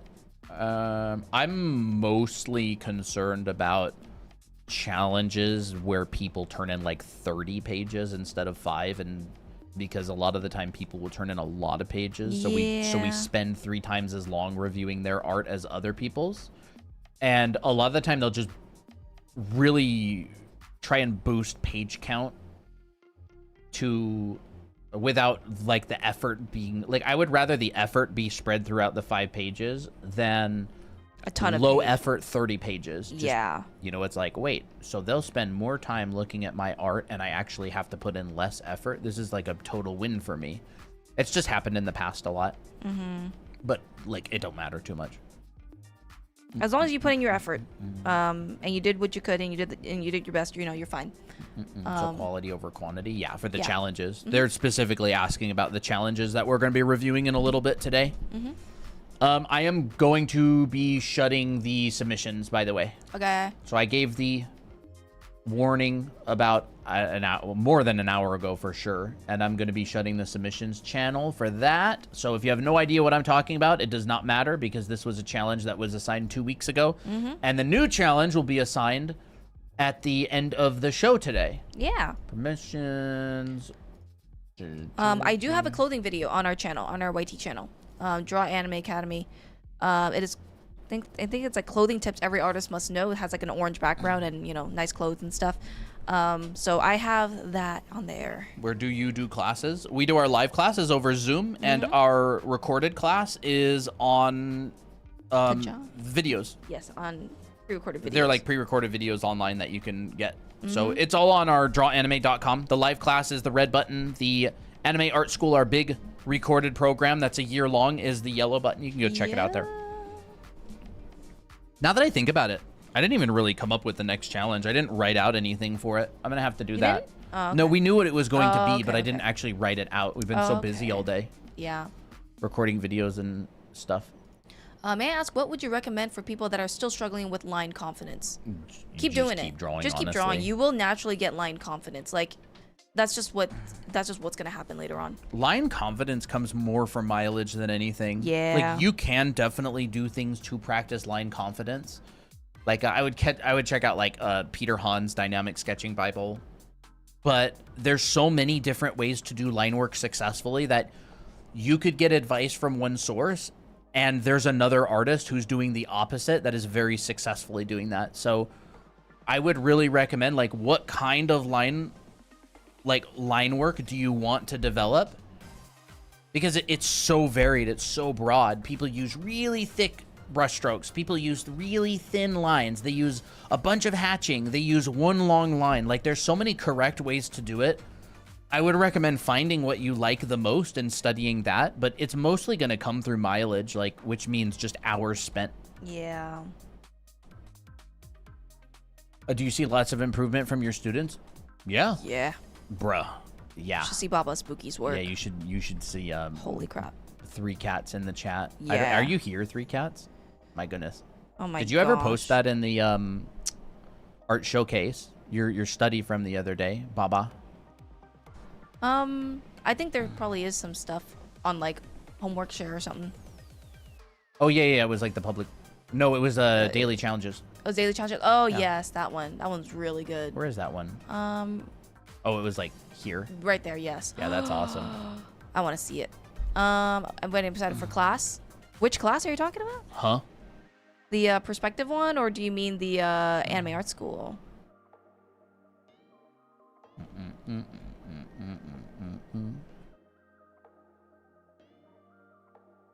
All of them? Are you planning to? Are you signing up? They are paid classes. Yeah, like they're not free. They're live classes that we run where you get feedback. Yeah. You can sign up here. They're on Zoom. Yep. This one's a live class. How can I get you guys feedback my art? There's a couple of ways. You could sign up for a mentorship. You could take a live class. How much? Our live class. This one right here. Right here. This one's 500.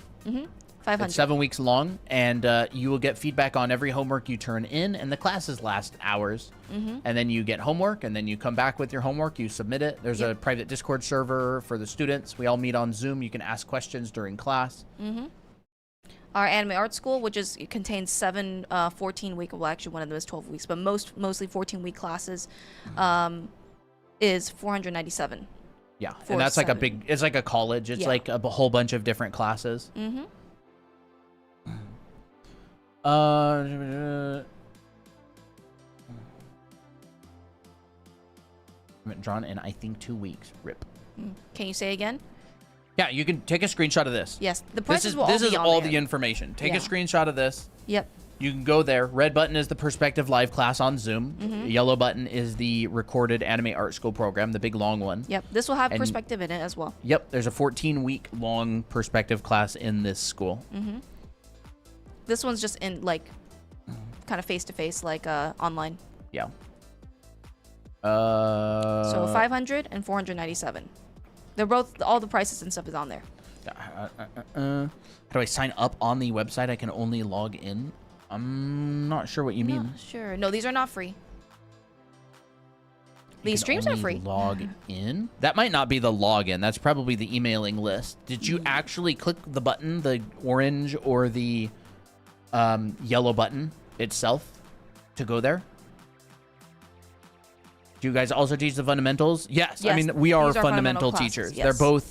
They are both classes aimed towards teaching people the fundamentals. Like that is what we do. That's our whole thing is foundation.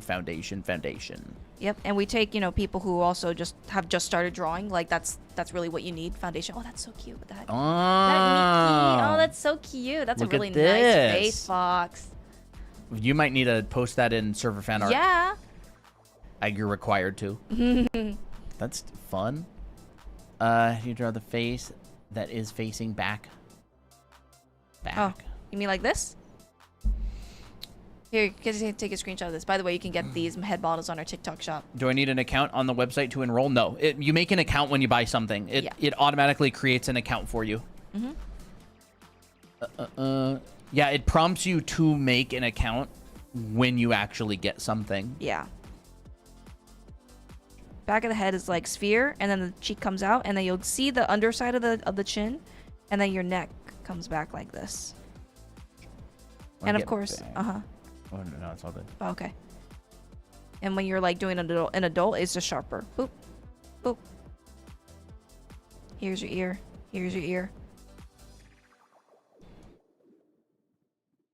There we go. You can get this brush on our profile for free. Take a screenshot of this. This is our website. You can get it on our profile.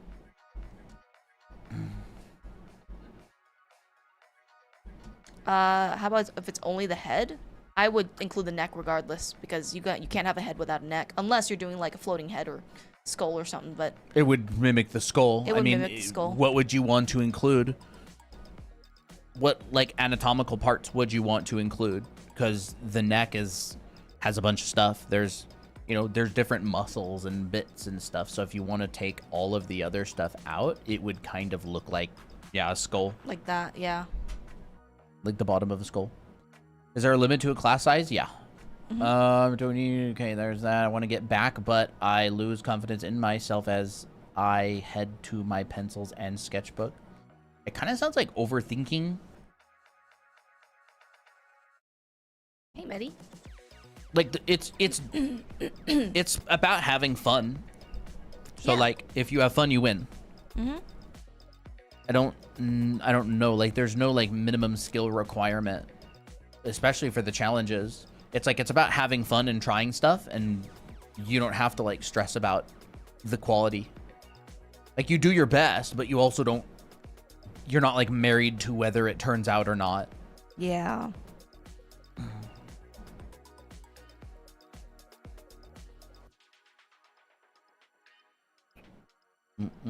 Go into doodle mode if you need to. Doodle mode happens when you don't feel like you need to take a test on your artwork.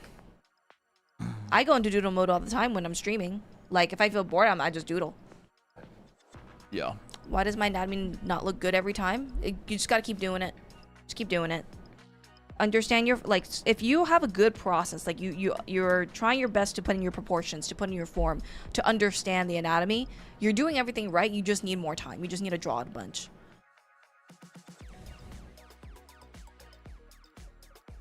There it is. Oh, cute.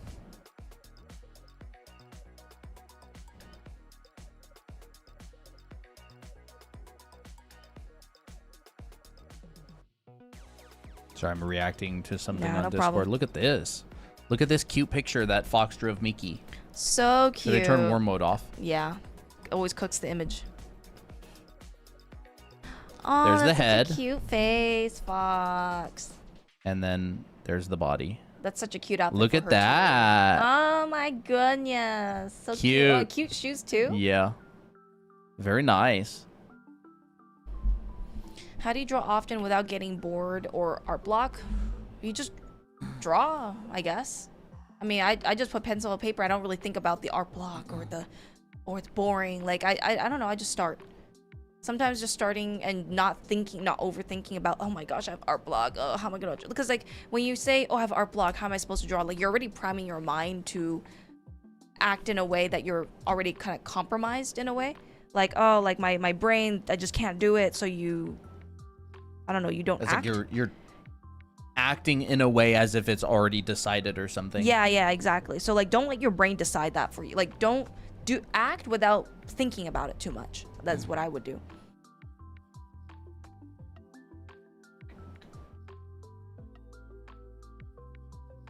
And sometimes it's like surprise yourself. Like when I'm drawing this, I don't really care about how this turns out because I'm like, oh, this could be a cute image or it could not be a cute image. And if it turns out to be a cute image, then I'm pretty happy about that. But have no expectations either.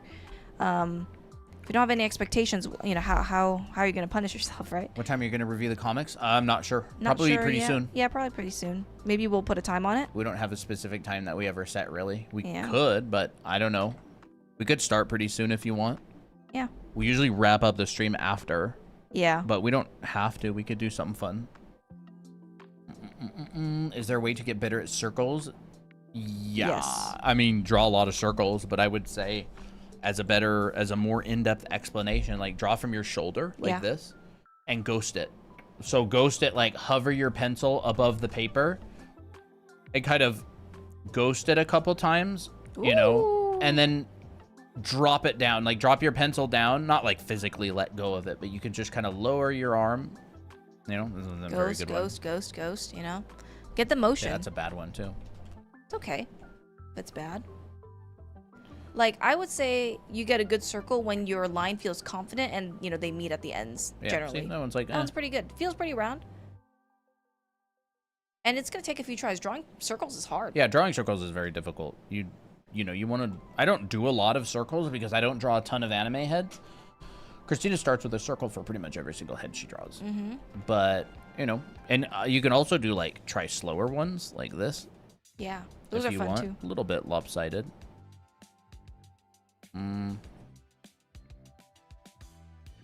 That one's not too bad. You can tell the slower versus the faster ones. And try not to go too fast. Yeah, don't go like that. Like find a comfortable pace. Yeah. And it's like, well, what's a comfortable pace? It's like, you tell me. Like, do 1,000 of them and then kind of go, this feels kind of like a comfortable pace to me. I'm not that great at drawing circles. I draw more boxes than I do circles. But I can draw some contour lines. Is there any way to get better at drawing 3D shapes? Yeah. Learn. A lot of ways. Yep. I mean, first off, like just drawing in general, you're going to start to get better. But if you want to get better at drawing 3D shapes, form drawing exercises. Form drawing exercises are really important. So, you know, you can draw a center line over something. So like this is just a random shape, right? I can draw multiple random shapes. There's another random shape.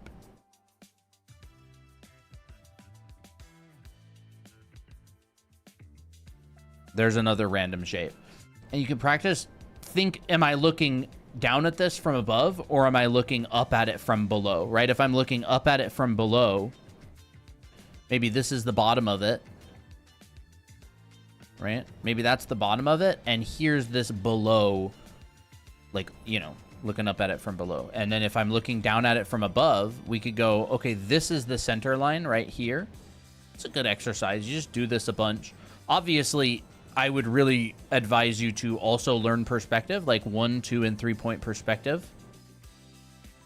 So, you know, 1 point, 2 point, 3 point. I covered that pretty recently on stream. If you want to check our YouTube channel or our recent streams, I did cover that. But otherwise, you can just look up like 1, 2, 3 point perspective lessons. There's tons of them online. So like, are you looking up at this from below? Right, is this the bottom of it? And you could also go, okay, this wraps around. Look, it's like, oh, this wraps around and it comes like that. So maybe we have like this like twists and wraps around.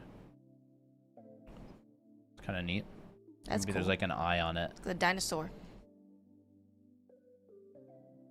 So, you know, draw a lot of organic forms, draw from real life. Think, is it above me or is it below me? If it's above you, you'll see the bottom of it. If it's below you, you'll see the top of it. And this is going to pair with learning your 1, 2, and 3 point perspective. You could also have boxes and practice putting forms on top of those boxes. So say, for example, I've got like a box here. And I want to, maybe I'll find like the center line. So there. And then if I want to draw a form on this, I could go, okay, what kind of like form is on top of this? Maybe comes like this and it kind of comes off and sits like that. Right? So like this box gives me my perspective. Here's my perspective. And so I know that this is kind of level with my eye almost. Like this up here is almost level with my eye. And so we can go, all right, so this kind of wraps around. You can use draw through as well. But we'll talk about that later. You know? So that goes down. This is like a downward facing cylinder that I'm looking down at. This is a sideways facing cylinder that I'm looking over at, kind of like this, like a cone. Right? So this is this. This is this. What is this? It kind of comes back. Right? So then this is this. Right? This is this. It's not exactly that. It's not actually a cylinder. It's more of like, and again, what does the cross section look like? Does it look like this? Does it look like that? Does it look like this? So think about the cross section of the thing you're drawing as well. So let's just do like another silly shape, right? Sillies. And we'll go, this end silhouette is going to show the cross section kind of. So let's do this, right? Here's the cross section. Maybe it smooths out and it eventually just kind of comes around like that. So back here, the cross section, like the actual wire of it, if I could see through it, would look like that. Because it's, you know, assume that it's symmetrical. Yeah, it would look like that. This one would come out a little bit. This one would be like that. It's like, it's like a pear shape. Right? It's kind of like that. Could be the neck of a reptile or something. Ooh. Yeah. Could be like that. But then up towards the front, it's just kind of more like this, and it changes. And you decide, like, it doesn't have to be like that. Watch this. Oh. Wow, now it's actually like this instead. You decide. The silhouette is going to restrict what you can do, right? So like, let's say I do this. I'll put a chunk out of it like that. Okay. So it would kind of have to be like, probably like that. And maybe we could do something along the lines of that. We could put, it doesn't have to be that though. Like, again, what happens if I do this?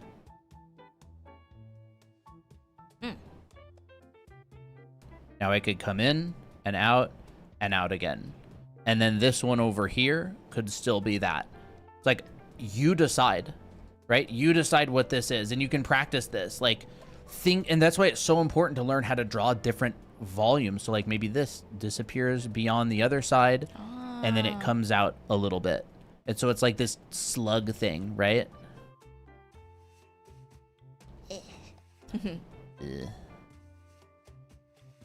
Sleeping slug. Right? Oh. Like this big Fat slug. Yeah. What And if like, slugs even look at eat this. anyways? Watch. You ready? Oh. Now we're going to change the silhouette. And we're going to make it give a little pooch, a little belly. From eating so much vegetables. Yeah. And like, again, we could go up the center line. Here's my center line. Again, this is kind of level with my eye. So my center line's going to disappear. And maybe we'll just go like this. Dinosaur. Dinosaur. Right? And here's my center line. And then this is going to come out of this. It's going to come up. It's going to come over it. Again, I'll draw that from a different angle even, right? Here's my center line. Here's the spike. This comes out, and it comes over, and it comes over like that. Like, that's what I'm thinking in my mind. You don't have to be able to draw that exactly. You just have to kind of, I'll leave that there. You have to, like, imply it, right? It helps, So though. here's this. Here's this on this side. And remember, the shape doesn't have inherent perspective. Like, your brain will tell you what you want to see. So I could just draw this. I don't have to draw all the way through it and do this. Your brain will go, oh, it's a spike. It's a spike on the ball, right? Oh, it's like the worm from Yeah, I don't even know what it's from Mario, right? I don't know what it looks like. It has like a big clown nose. Like this? Yeah, like that. It's like that. Oh, that's cute. Your brain tells you that this is a spike. And if I put another one back here and like another one right there, your brain would tell you this is what his head looks like. Right? It's the overlaps that give you that information. I don't remember what this is. Oh, that's pretty good. Oh, he looks cool. Yeah, it looks like it. How about this? Oh, the You know? smirk. Like, your brain is filling in the rest. So it's like form, if you want to get better at drawing form and 3D, like, this is the perspective stuff. Like, the boring boxes and cylinders that everybody's just like, I know that stuff. I know how to do it. It's the merging that's hard. You don't really know how to do it, because if you did, the merging Would be easy. it's connecting them with two lines. It's like, it's a language. It's like, I've heard the language. Like, I can recognize that a phrase is in Japanese, but I can't speak. I can't like understand it. It's like, oh, they're speaking Japanese. That's very different from me hearing someone speak English. It's like being able to speak it fluently is way different than having taken one lesson on it and kind of understanding it from a surface level point of view. And so it's like, you could put spikes anywhere on this. Like, what about this? Like, we'll go here and we'll put this spike on it. And then we'll come out the other side, and then we will just pretend that we can see it a little bit. I've been practicing my boxes, but it's almost impossible to twist a box/cylinder. It's hard, but that is hard to do. It is really hard to do. And so if you want to twist a box, what I like to do is I'll draw like the top plane of it, and I'll draw like the bottom plane of it. So like this, and I'll connect these like this. What does that do? There. Right, and then our center line and our center line. Center. Like, that's one way you could do it. You could, like, a cylinder, for example. I mean, Draw a you can just towel. imply that it's twisted. Yeah. Like this. And then we could even like go, it's kind of coming out that way. And if you show the center line, here's the center line. You show it going to a different spot. And you show it, yeah, going to like a different spot, like even maybe like Ooh. like that. It'll end up looking a lot more twisted. Like, you got to show people this stuff in order for them to be able to see it and believe it. I love the wriggler. The regular.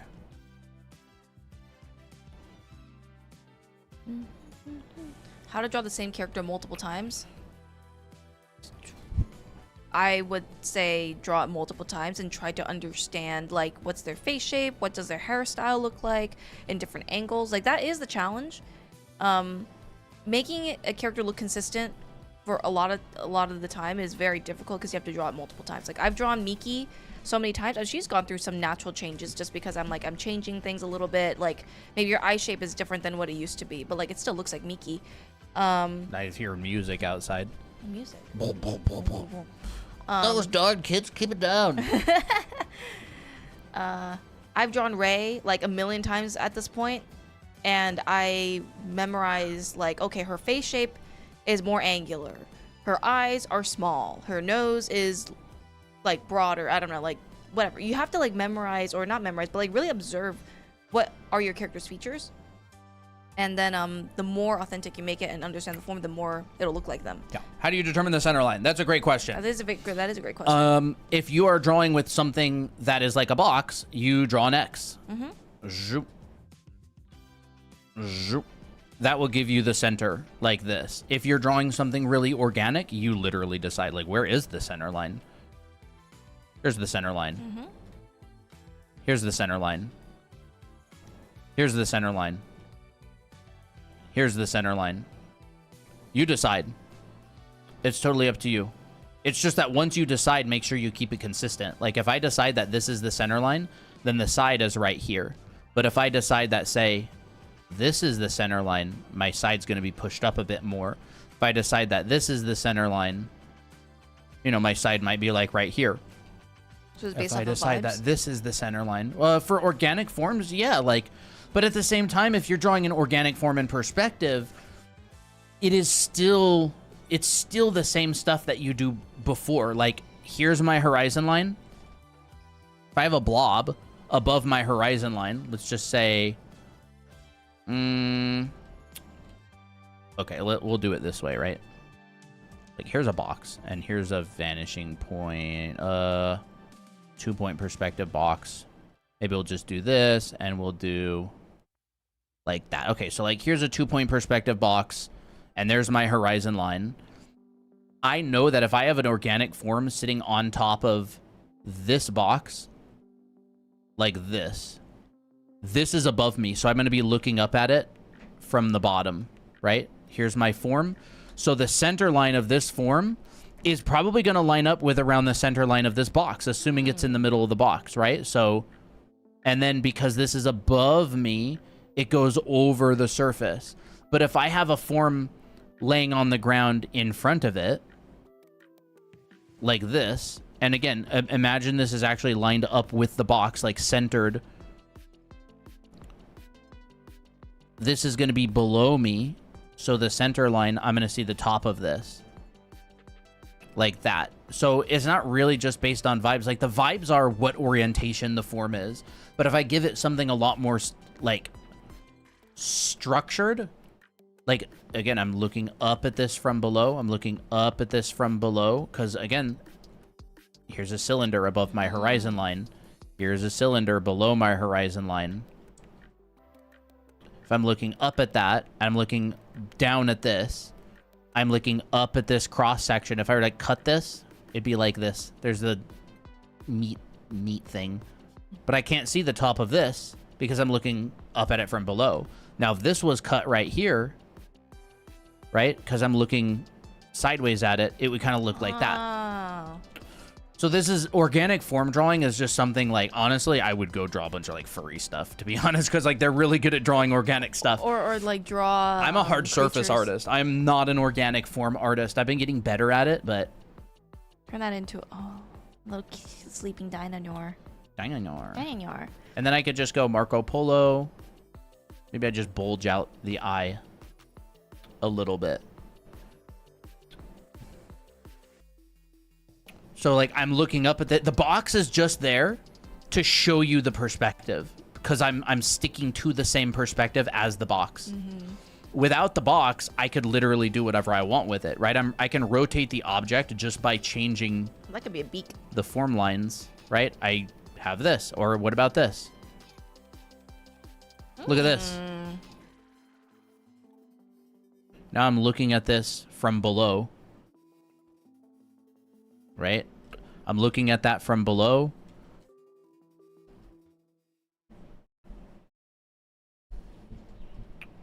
There's a cylinder coming out of it, whatever it is. But if I want to change the orientation that I'm looking at it from, right, I could go, let's say we're looking at this from above. So there's that center line again. And then we go, here's a cylinder coming out of it. How do you guys know when you need to study and draw something? I've been going at it for a few years, but everything still feels like it could use even more work, and I don't know how to balance it. I don't really see the studying as ever ending. I don't think I'll ever reach a point where I don't need to study anymore. There's always fun, interesting things to learn. And so, like, I don't particularly see it as the goal is I don't need to study. I kind of just have fallen in love with the studying part. And it's like, oh my gosh, there's so much to learn. It's like a video game that never ends. This is amazing. It makes me want to do more personal artwork. Yeah, that's how I think about it. Like, I don't think the studying will ever end. Like, I think it's just a forever thing. But that's good to me. I like it. We could see through this. It probably looks something like that.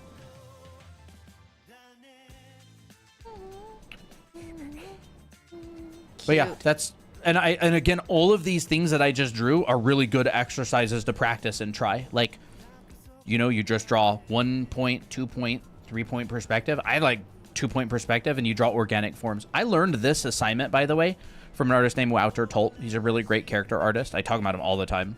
Wouter Tulp, Tulp. I really like his work. It looks nothing like my work. He is like a character designer for animation films and movies and stuff, and he's really, really stylized caricature art. Incredibly talented form drawing artist. He's really, really, really good at manipulating volumes and forms and all that. And I took his classes on Schoolism, and I bought his book on his website and studied it, and it's fun. Like, I love learning about this stuff. It's so cool. Do you guys post these lives anywhere? I just found you and would love to see more. Yes, we have a ton of these. We're live streaming on YouTube as well. All of our live streams are uploaded, are kept on our YouTube channel. For free too. Yep, totally free. By the way, I teach all this stuff in my dimensional drawing class. In our anime art school, I have a 14-week-long perspective class, and I teach this stuff from the beginning. Like, I don't really have a lot of it on the iPad, but some of it is. Like this, like I teach you how to construct these objects and then turn them more organic, like in perspective properly. Like landscapes and overlaps and backgrounds and all kinds of, that's actually what I did professionally. I was a landscape like background artist for games. I mostly did hard surface. I don't do a lot of animals and organic stuff. This is stuff that you learn in the perspective class. But he also teaches lizard. Lizard. Oh, and there's also plants. Yeah. This is all like primitive forms, form drawing. I learned that stuff from Will Weston. Oh yeah, he's really good at that. Many different teachers. Cactus. I don't know. Yeah. These cactus are so cute. I love those. And then what happens? And then what happens? Oh no, a knife. Oops. Yeah, like talking about all kinds of. He's really good at teaching perspective. He teaches both technical and intuitive. Yeah, I'm a very, very, very big fan of teaching perspective in 2 different ways. You can learn them at the same time. There's the technical side, which is like 1 point, 2 point, 3 point, rigid draw through, vanishing point, straight lines. And then there's the intuitive, which is like pretty much everything that I've been drawing this stream has been intuitive. Like, I'm not setting up any, like, this is a little bit technical. Like this box right here, I set up a vanishing point for. This vanishing point is intuitive. This one is intuitive. If I actually brought it back, it might just be a little bit off. Right? Like if I actually brought this back, it would probably be a little bit off. See? Or I could actually go further away with it. Let's start with this top one and bring it like out. Oh, that's way further. See? It's like not quite right, but the box doesn't feel that bad. Yeah. Because technically you could also have a little bit of a tilted horizon, and that could raise the vanishing point. So like if the box feels good, then it's good enough. But I teach both. I teach technical and intuitive, so you will learn all the technical stuff, draw through, boring. And then you'll also learn the intuitive side, which is like how to rotate boxes in your imagination, how to draw around form, all the stuff that I've been talking about here.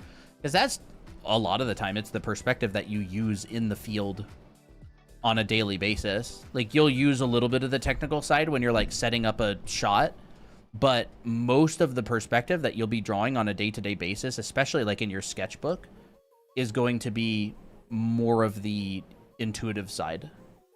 Can you explain a little bit about vanishing point? I don't know how it's written. The vanishing point is basically where it just disappears. Like, yeah, I mean, something gets so far away you can't see it anymore. Yeah. That's it. Like this line goes very, very, very far away from us, right? I always say it's the Team Rocket blasting off again, right? We'll take this and we'll go, this line goes so far away you can't see it anymore. Ding. Ding. And, you know, bing. If you were to throw a baseball as far as you could, and you had a really, really strong arm, eventually this baseball would get smaller and smaller until you can't see it. That's a vanishing point. It is literally the point that something vanishes because it's too far away to see. That's it. And a vanishing point, and like a box, it has straight sides, right?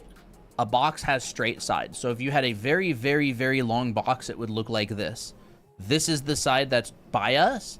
This is the part that gets so far away you can't see it anymore. But boxes are rarely that long, so we'd cut it off. And there's your vanishing point. And then on the other side, you know, you'd have another vanishing point over there. And that's basically vanishing points in a nutshell. It's if something gets further away, it gets smaller, and eventually things get so small you can't see them. Yep. That's how I explain vanishing points. It's pretty simple in my mind. Like the concept is relatively simple, but I feel like a lot of perspective classes and books, they don't speak in plain English a lot of the time. I feel like they're not. There's some that are pretty good, but I feel like a lot of them kind of gloss over that. Yeah, gloss over.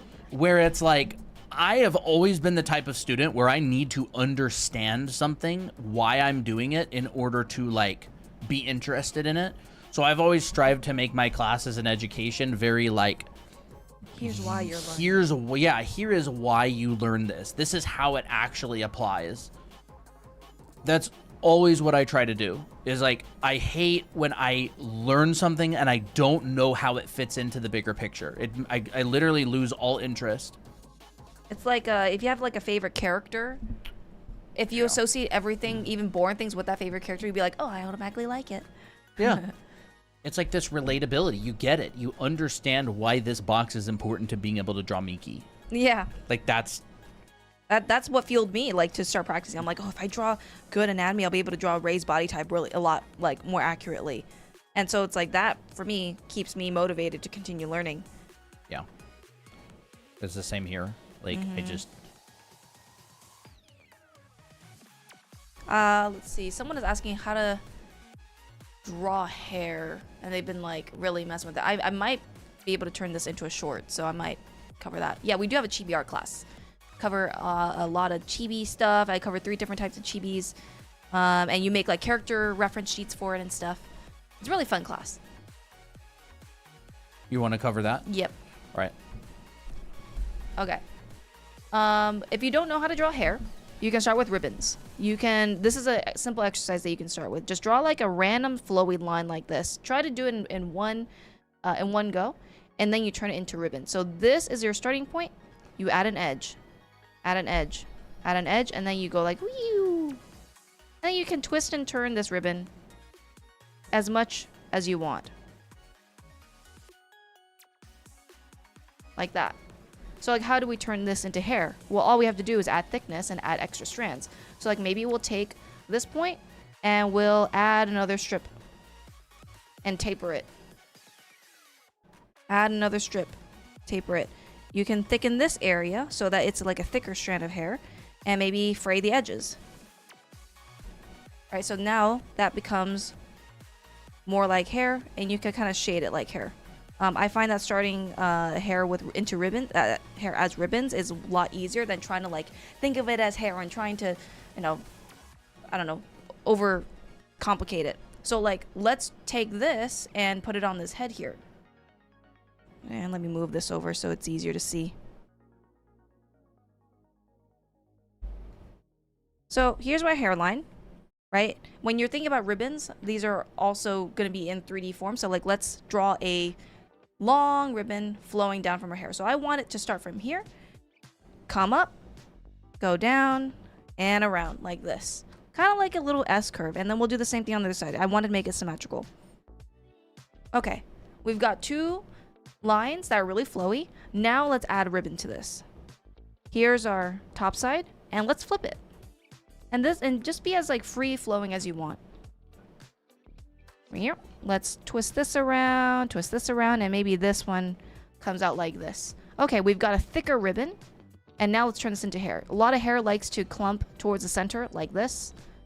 And then so after that, we can just add more ribbons. Add more ribbons. So like I'm adding more flowy pieces, and it's also going away from my scalp. So like there's going to be a lot of overlaps in here as well.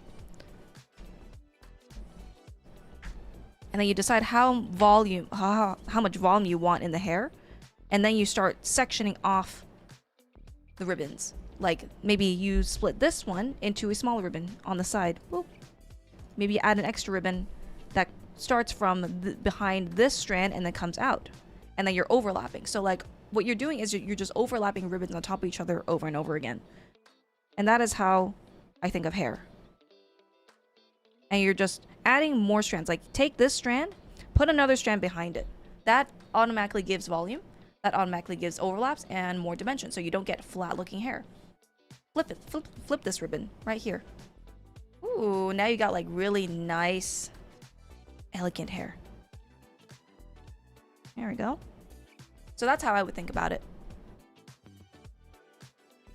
Ooh, Jean's live as well. Oh, really? Yeah. I learned a lot of my perspective from Jean Bond. All the fisheye camera lens stuff that I learned from him, and my trusty little fisheye lens. Yep.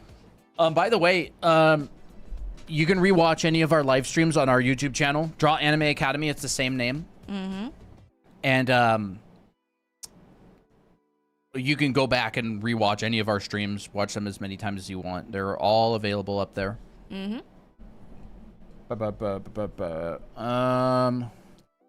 have a few videos on how to draw curly hair. Actually, a video. It's hair drawing tips that every artist must know. I think that's what it is. Yeah. On our YouTube. I always go back to the most important perspective lesson video. When I get confused in perspective, generally one of the best perspective videos I've seen. Appreciate it. Yay. Yeah. This is his channel. Is it the same when drawing fur? It depends on what fur texture you want. I would say it's a similar principle. Like you can start off with a thick organic shape like this. Like if you're drawing like a tail. Fur tends to kind of feel like spiky hair, where there's like different points where it clumps like this, like almost like spikes. So you'll get more of this happening. Tell him we sent you. If you go watch a Jean's stuff, yeah, tell him that we sent you over. Yeah. Say Colton and Christina hi. Told me about your stream. Yeah. So this is how I would draw fur. Like they tend to have more jagged edges, but they start from like this point and then they curl in. Start this point, then they curl in like that, and then they have layers. Oop, there we got fur. Yeah, it's like shorter hair. Shorter hair, yeah. It's still form drawing. Exactly. It's like form drawing with designed edges. Yeah, it is. Yeah, exactly, with designed edges. Besides Will Weston, are there any figure drawing courses that you both have taken that are worth it? Like worth the price? I mean, pretty much every figure drawing I've ever taken was worth the price. I took a class by Glenn Villepeu, who's amazing. He was Will Weston's teacher. I taken a class by Kirk Shinmoto. I took that in person in Burbank when he was teaching at Brainstorm. Very good class. He has a website called like The Kirk Shop, Kirk. Very good teacher. He learned from Will Weston and a couple, really? and Villepeu, I think, as well. We took a analytical figure drawing class by Christian Nakorda. He is actually teaching an art center right now, but Oh yeah. I don't know if it's right now. He was teaching this last term in Art Center. That was at Brainstorm as well. Really good teacher. He's very inspired by Michael Hampton. I've never taken Michael Hampton's figure drawing class, but I've studied his book and watched a bunch of his YouTube stuff. He has a bunch of his stuff on YouTube. What else? Figure drawing. We've taken Will Weston's class like 5 times. We're actually going to take one later this year, too. Yeah, his class is sold out, but there's a class that's running this summer that he's teaching. Ramon Hurtado's figure drawing class. Yeah, Ramon Hurtado. Really good teacher. He's a student of Will Weston. Yeah. Who else? Drawing really messy. Or writing really messy. You can write Weston on there as well. Yeah, Will Weston. Proco. Proco has good stuff, but I've never taken their figure drawing classes. You can try it out and see. But they're good. Like, they're really good. They're legit. But that's all I like. There's a lot of others that are out there, but those are the ones that I know of that I can actually vouch for. I don't recommend things that I can't vouch for, even if they're great. Michael Hampton. Yeah. I don't think Christian Nacorda has any classes online that aren't live. Yeah, Michael Hampton. Michael Hampton has a bunch of YouTube videos that are free that talks about figures. Michael Hampton. He has a YouTube channel that's very good. Yeah. But yeah, I would recommend those. We have a figure drawing class in our anime art school that Christina teaches. Yeah. And that's a 14-week long class. It's a big one. That'll even cover like figure painting with like the 5 value system and breaking that down in cores and casts and all that sort of thing. Good. Not every figure drawing class covers that. Yeah. Well, we try to cram as much stuff in there as much as possible. And I also try to make it fun, you know? Well, you want to get started on the show soon? I gotta go to the bathroom. Okay, no problem. How to have my drawing have more motion?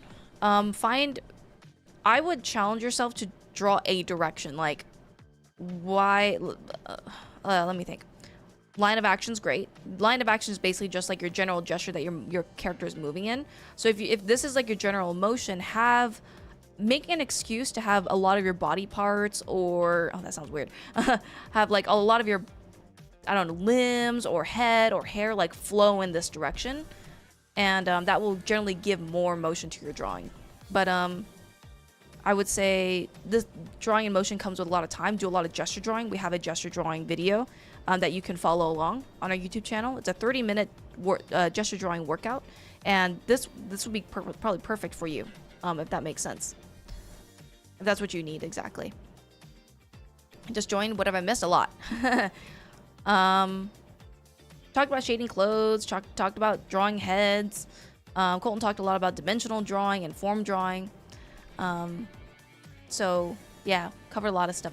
We talked about how to turn something like this into an actual person by adding some simple anatomy on top for both views. I don't know anatomy of a cat. I would not be able to give you advice on that. I would have to do some studies of cats first. I love your hat. Yeah, we can talk about or we can do the show now if you want. Sure.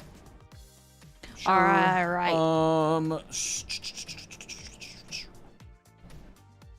Challenge. Okay. We are going to be starting our bi-weekly challenge art show. This is where people sign up on our Discord server, and we show artwork. We do like a little art review, a very positive art review. So this is going to be fun. Let's see here. So this, I'm going to check the submissions. Ooh. There we are. Our spring training arc. This is our 3rd week, right? 3rd week of... I don't remember. Chad, is it the 3rd week? Is it the 3rd week? Their 3rd bi-weekly challenge? Probably.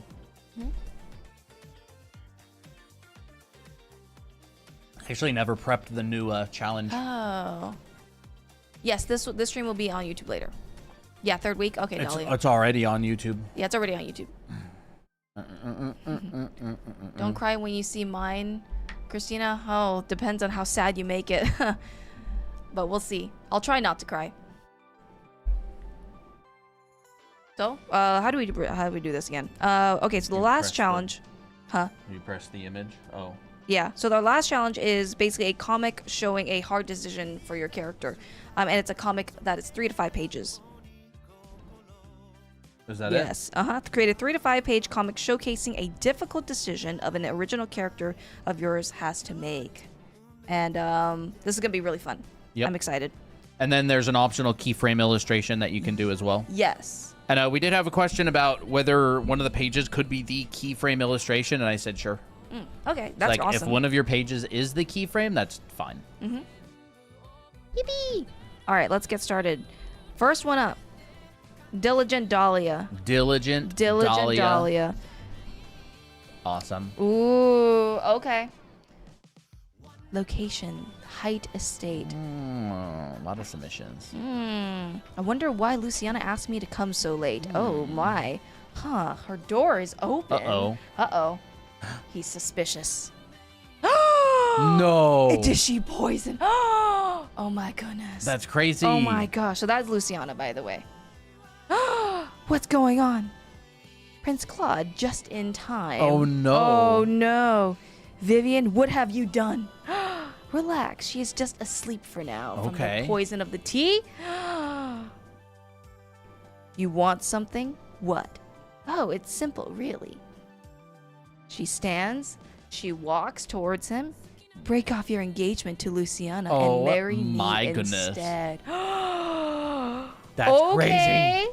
Justice. Okay. She needs justice. Why would I either? I could do far worse to her, and if I just have you arrested, assassins already have a bounty with her name if that happens. Okay. Oh, crazy. Okay, drama. Fine, you win. Oh no. Oh no. I'll marry you instead. To keep her safe, I'll marry you instead. Oh no. I love it. I love the drama. That's fantastic. I actually really like that you included this intense moment as the keyframe. This is insane. That's I love it. crazy. We love the breaking up for the sake of her safety plot. Well, you came just right in time. Chat, you got here just in time. What about this? Do it. What? Oh, chat, you got here just in time. If you ever want to see Christina safe again, you will draw Miki. So stupid. I love it. That's great. My least favorite plot trope. Breaks hearts for sure. That is awesome. This Very is nice, Dahlia. Server. Yes. Very nice. This is a free Discord server. Yeah, you can join the Discord server. The submissions are closed. You can't submit anything. So I'm here. But you can join the next round. I have a feeling there's probably not going to be very many people that join. Yeah. What? I love her face. I don't know. I'll have to announce the next one later tonight. Because I haven't prepared it. Yeah.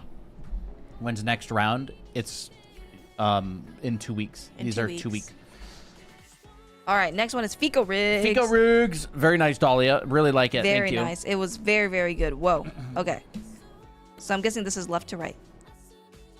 Wow, a surprise visit from my favorite little alien. What brings you here today?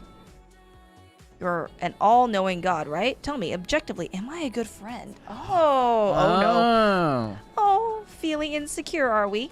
And you came to me for validation. Not true.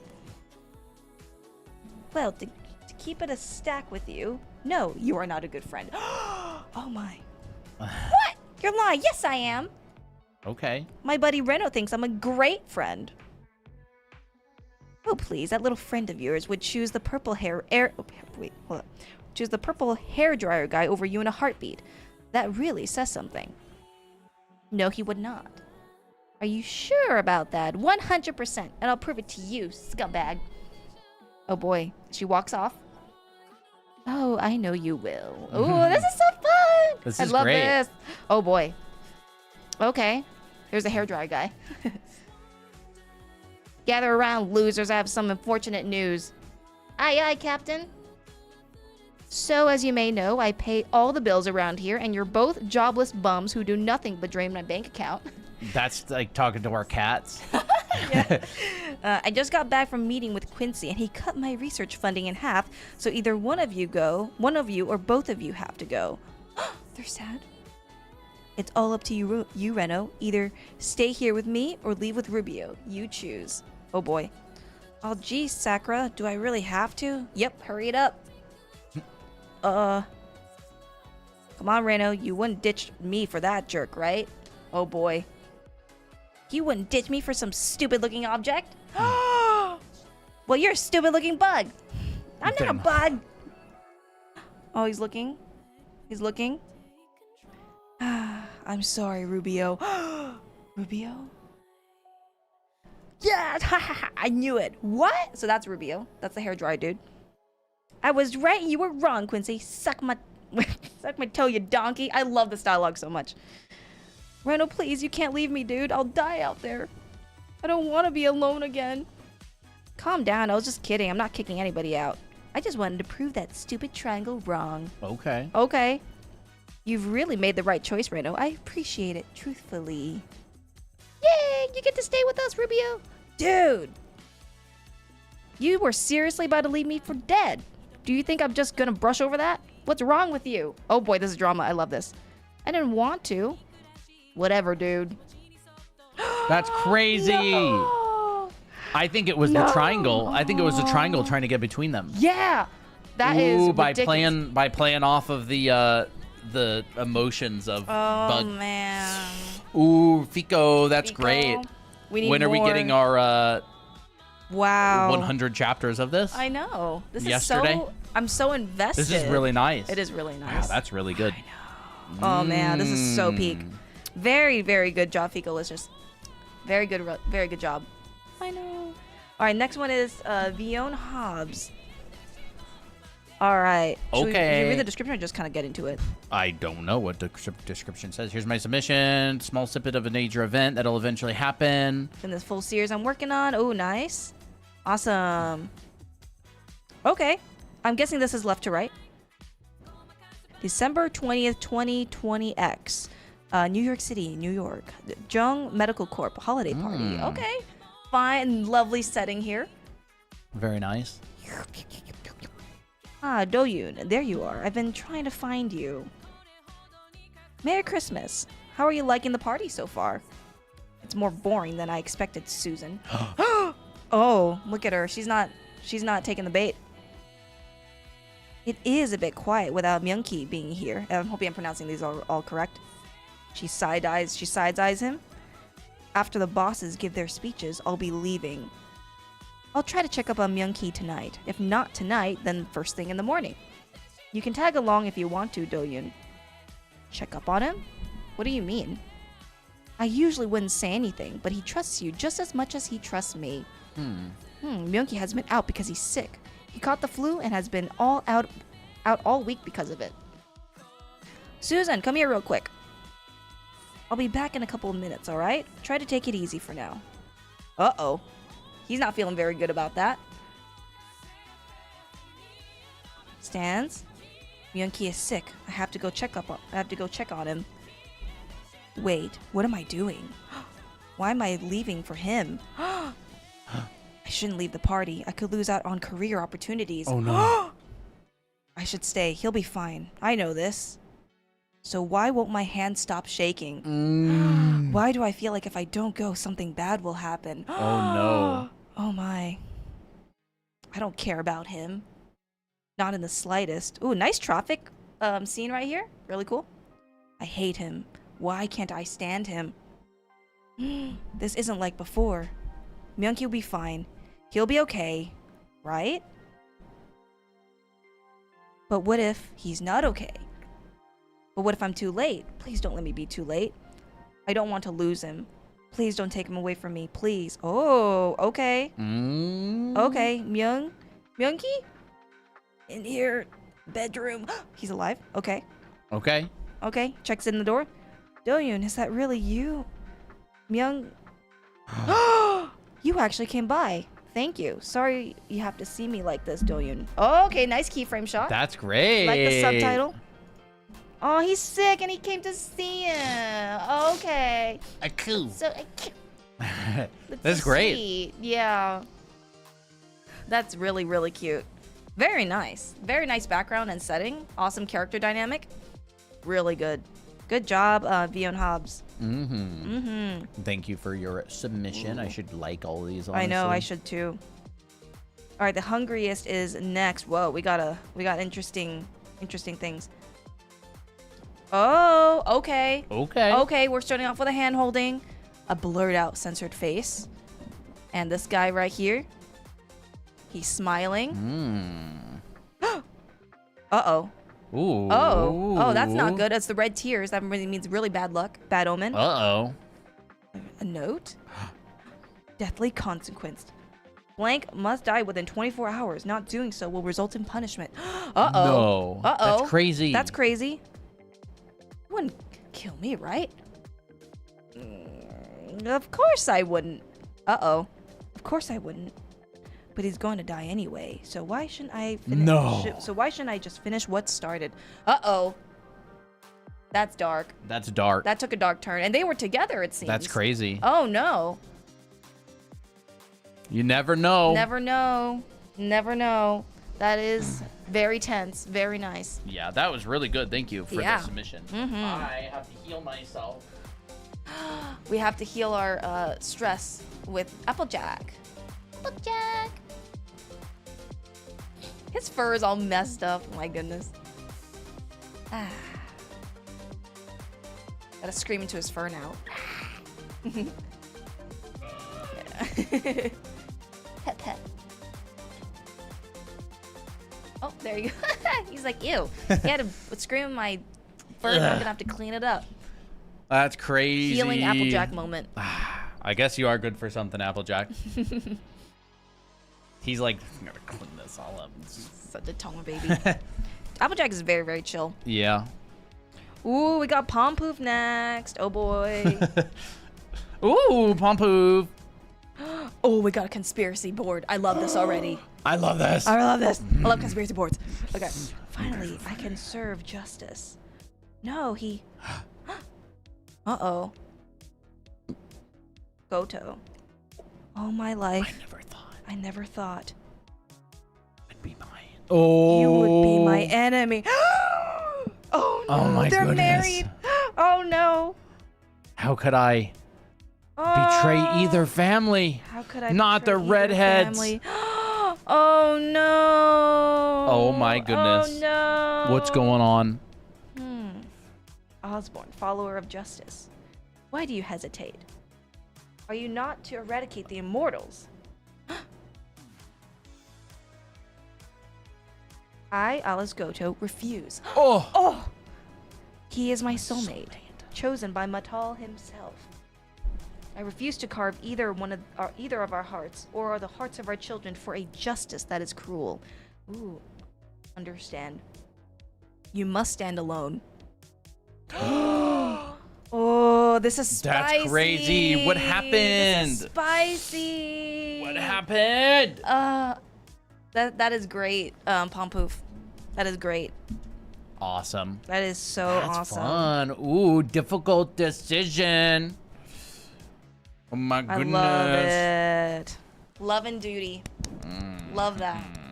Love that conflict. Good job, Pompoof. Really, really emotional. That's crazy. I love these like difficult decisions and people are like whamming us with these crazy hard decisions. All right, Master Magic. Oh yeah. Yeah, we got a webcomic kind of vibe. Speaking of which, where is that little lightning ball? Oh, Drew, I didn't expect you to come. I was just about to bring Dominic to the park. Drew! Zoom. Oh. Uh-oh. He's gonna kick. You're back! Hey, I missed you too, kid. Oh, that's cute. That is cute. That's cute. We can talk at the park. Wait, sorry. Drew, can we talk later? We can talk at the park. You're going with us? Only if you get the magic boots I gave you.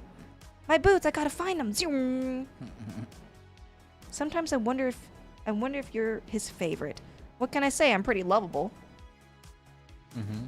Oh, just get over here. I missed you, Drew. I missed you too, Mom. Aw. Okay. Next page. We are at the playground. Playground, nice. Little guy at the swing at the slide. I love it. That's great. That's fun. So what did you want to talk about? If you just know, I've been doing some thinking and...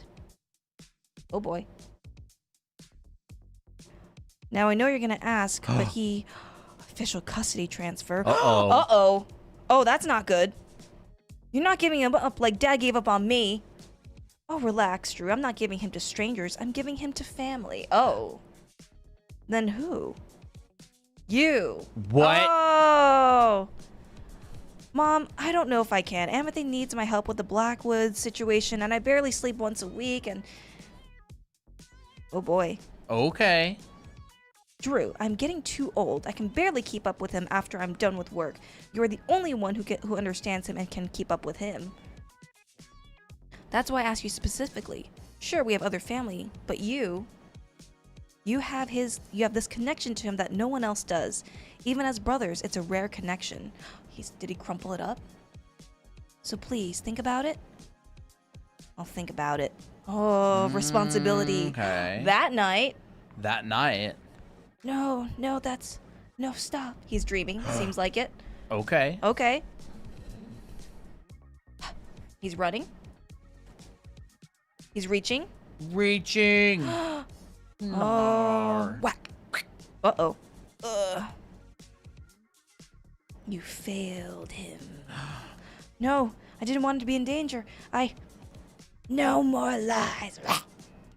No. Okay. Nightmare. Knock, knock. Drew, can I sleep with you? I had a nightmare. All right, let's get you tucked in. All right, I'm gonna be right back. Try to get some sleep, okay? Okay. Sometimes I wonder why I got powers. What would it be like if I wasn't a kinetic? But then I remember that if I wasn't a kinetic, I wouldn't have never had Dominic as my baby brother. Ooh. He did it. He signed it. He signed it. Ooh, He difficult decision. Mm-hmm. That was nice. Sacrifice. Very nice. Oh. Aww. Thank you for reading. Oh, that's so cute. That is lovely. cute. Very, very lovely. Ooh, good looking. Mm-hmm. Very, very nice. That was fun. Very nice, Master Magic. Good job. Very good. Mm-hmm. Oh my. Here comes ouchies. Here comes ouchies. Yeah, very nice work, Master Magic. You definitely improved a lot. Nice composition in all your panels. Very nice. All right. So the title of this comic is "Even the Smallest Spark Is Enough." Aw. To what? To do what? I don't know. Burn down the whole forest? I don't know. Dude, I live in Arizona. I know all about this spark stuff. That's true. This place is always on fire. Okay. Mm-hmm. My name is Luca, and I'm the last Lightkeeper. Mm-hmm. As the sole caretaker of the Sparks Lighthouse, I ask you, please listen to my story. Oh. Too sweet. All right. Okay. It is said that every star burns bright with the hopes of those who wish upon it. Mm-hmm. Then one fateful day, a star drifted down from the sky and touched the earth. My ancestor picked up the fallen star and made a simple wish that it would guide the way for generations to come. They say that very star became the light of the Sparks Lighthouse, glowing with the hopes of future generations. This is a fun little piece here. I love those stories growing up. But no light can shine forever. No. No. I'm done watching over this lighthouse. I will not be a... Wait, I did not see that. I'm done watching over this lighthouse. I will not be a prisoner anymore. I will see the world. Sis, don't leave. You know our duty. Wait, don't go. It all happened so fast. After my sister left, so did my brother. Luca, I'll go find your sister Lumi. Stay brave for big brother Luke. You're a big boy now, so wait here for me, okay? Oh no. Once I accepted the duty, the light seemed to fade a little more every day. No. No. No. I've never strayed this far during my patrols before. Big brother, big sister, when will they come back? Is that No, it can't be. A falling star. Well, what do? Do I go after it? But what if the light disappears if I go too far? He has to search for the stars. Crazy. No, but I won't let this go. This is my chance to find a new hope. I realize that the old wish is no longer enough. Oh The star no. cracked. With this fallen star's wish, I'll show that the night sky spark light. Wait, I'll show the night sky sparks light once again. Oh, this is fun. Oh, that's it. No, I want more. I want more too. Even the smallest spark is enough. Absolutely That's true. so good. That's so fun. No. Oh.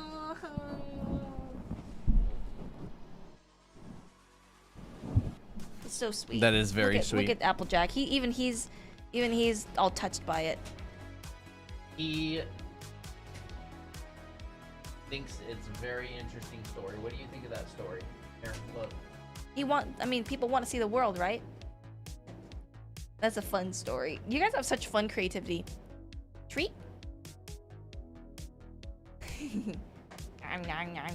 That's from Ouchies. I'm so glad the light reached Applejack. Yeah. Yeah. Applejack woke up, rare event. Very, very nice Ouchies. Very lovely consistency. Yeah, it's super fun. Super cute. Very, very cute. Very fun. Really nice story. Difficult decision indeed. Yeah, how many more? We have a few left. Bum, bum, I also really like bum. the pacing, like, because it's a much harder challenge. Like, we don't have to, like, we can kind of take our time. But these are very, very nice. Yeah. Captain. Captain. Sorry that some of the pages are unfinished. I have a lot going on at home. No worries. Also from shifters. Okay. All right. So I'm guessing this is right to left, left to right. Oops. Ooh, okay. Shifters. We got some ominous forest scene. Cloakman. They're looking. Hey there. What's a pretty little royal like you doing here all by yourself? Okay. Okay. If you're here to rob me, you should have brought backup. Who says I didn't? Crap. Turn. After him. Ah! So he's running. Skedaddle. Go, a cliff. Oh no. Oh no. Ah, someone's grabbing onto him. Jay. Oh my no. goodness. Oh no. Can't get away that easily. Now let's talk ransoms. Oh. Uh-oh. Jay, I'm coming. Domino? Oh no, I'm No slipping. fingers. No, the fingers. No. No. Ooh, lovely transition. Wow. Uh-oh. What? He's fallen. Oh my gosh. Whoa, dude. he's a shifter. Okay, turning into an animal. Okay. To be continued. That's it? Bro. This is outrage. This is an outrage. I just saw Kitty in here. I need to go de-stress. Where are you? We gotta get the kitty. What happened? I don't know. I'm gonna guess. I'm gonna be optimistic about it, and say that he saved the guy. That's interesting. This is so interesting. Ooh. Oh, interesting. I kind of like that what you did here with the dialogue. You changed it from purple to yellow because of his eye color. That's a really great way to show who's talking. That's really cool. Baby Toby. Baby Toby. He's come to become the distressed doe. Look who it is. It's Apple and Toby.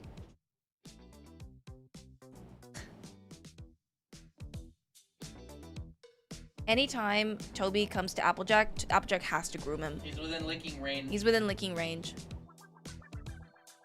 I just found your channel today. You are amazing and I'm learning so much already. Thank you for making this content. You are very welcome and thank you for joining. Lovely to have more new people here and Yes. you know, being passionate about art and learning. Welcome. We do have a Discord Welcome. server. Yes, we do. You can join that on our site, drawanime.com. Yep. There they are, laying together. Yeah. Little brothers. Good job. Good job, Toby. Want a treat? Oh. He looked like it's like in a little apartment. One Toby's on the first story and Applejack's on the second story. All right, Applejack, you can have another treat. It's horrible to force you to. Oh, Toby, don't eat that. Good boys. That was really nice. That was a really nice comic. I like that. The shape-shifting part, ooh, so nice. Shape-shifting part was Really really nice awesome. work. I love the transition between the animal to the human. Really cool. Good job. All right, next is Mary. Oh boy, this is gonna be pretty intense. I know it. Recommend zooming in to read. There are numbers under each drawing to know the order of reading. That is perfect. Thank you. Thank you for that. Great. That works perfectly. Ooh. Oh. Okay, so protagonist Alier was told by Mara, the antagonist, that only her light could eliminate the source of the toxic fog. Alier must choose whether to use that last bit of light to return to Earth or to save her friends, one of whom is already being affected by the fog and doesn't have long before she turns to stone. Oh my goodness. Oh my. Alier's friends want her to return to Earth, not save them. Oh boy. All right, I'm excited to read this. All right, where's the numbers? One is the very top left. Oh, okay, there are the panels. Okay, I thought for some reason that they were the dialogue. Okay, this is already peak. If you use the last of your light, you won't be able to return home. That's why. Wait, hold up. Wait. 1. 2 is to the right. 2 is to the right. Okay. Back on Earth, I never felt like I belonged. Yet in the little time we spent together in this world, you've shown me what a true family feels like. That's why. So what are you going to do now, Alier? Save your friends or return to Earth? Oh my. Oh no. The fog. Alier, don't! Oh no. Wah! That girl is insane. That's why I'm not going back. Oh no. Oh my. That's it. That's it? Is that really it? No, I wanted more. No, that's it. What? You know what? That was very nice. You worked really hard on it. You already gave us a cliffhanger. I think that you did a really good job on this story. Very nice work. Good job. Very nice. Nice pacing.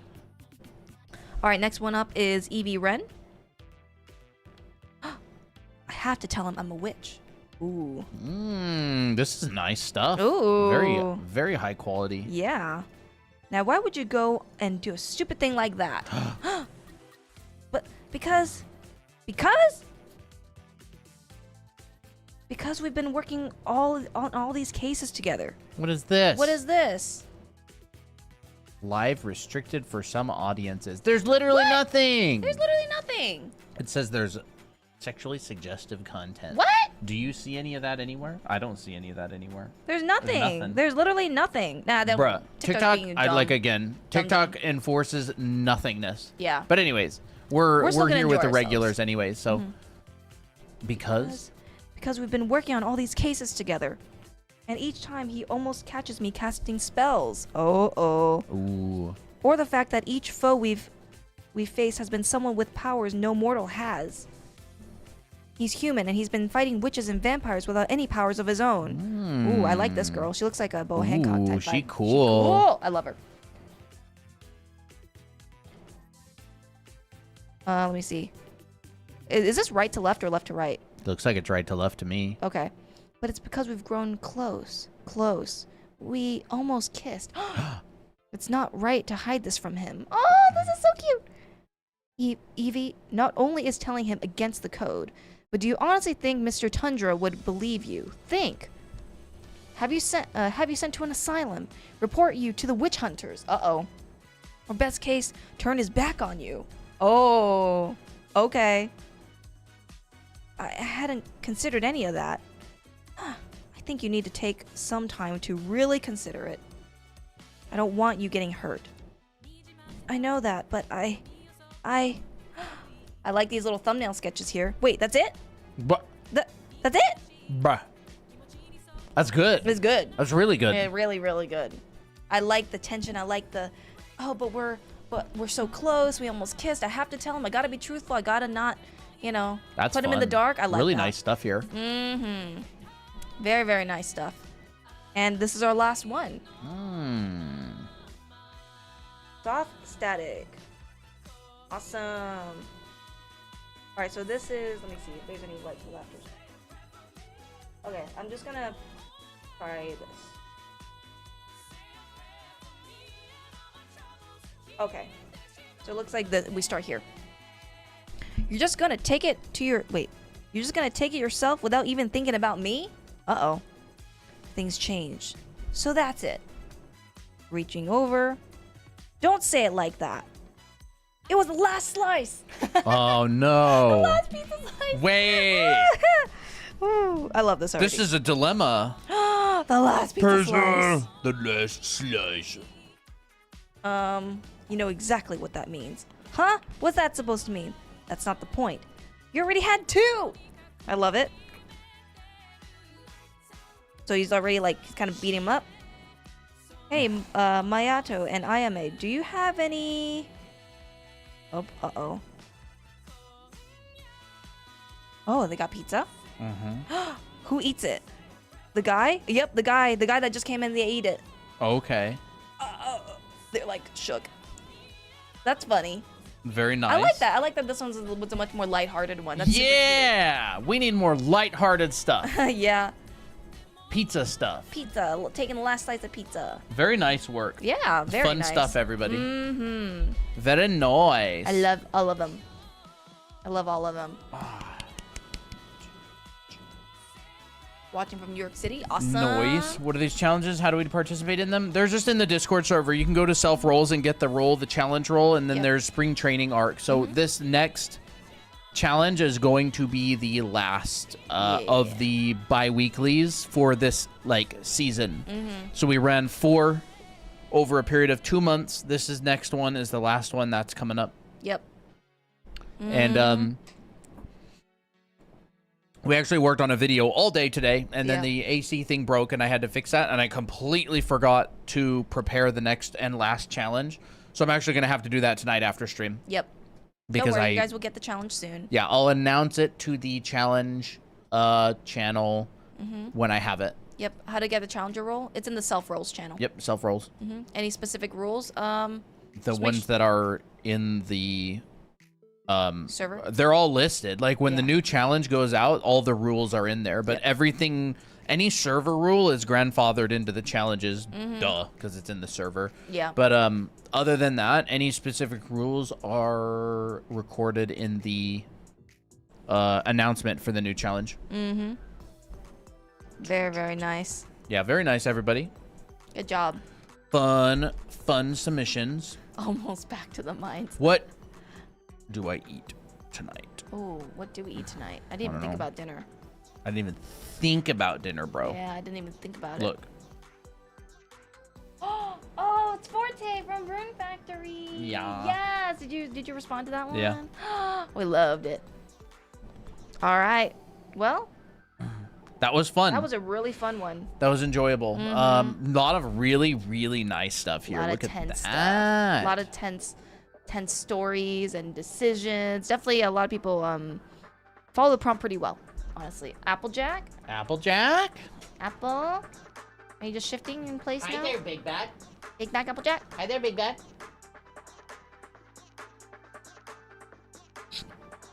Yum, Stealth yum, licking. yum.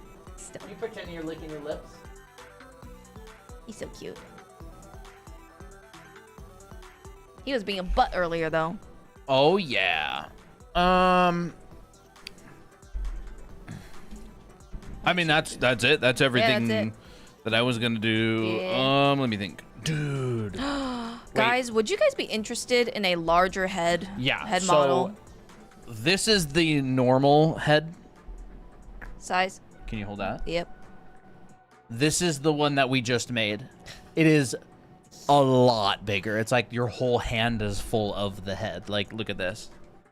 That big. It's the size of like a softball or something like that. Would you guys be interested in a larger version? I know someone was asking about it a long time ago. Someone in chat the other day asked if we made large, how big they were, and if we made large ones. And so I was like, we don't. I didn't even consider that. But But now that we made it, it's actually really cool. these big ones are sick, dude. They're They look so way cool. cooler. The detail comes out so much cleaner. Not For cleaner, people but without like glasses, clearer. That's a really good point. People without glasses. Look at this. They're big. Like, you're not going to be putting them in your pocket. No. That's cool. RDM says, gimme! I just made them, honestly, for myself. Like, I'm getting a second pair printing right now. It's just like, gimme, I need it. They're cool. Like, I think we're going to use them for like demos and photography and stuff in the future.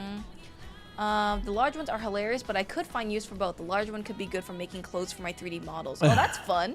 That's fun.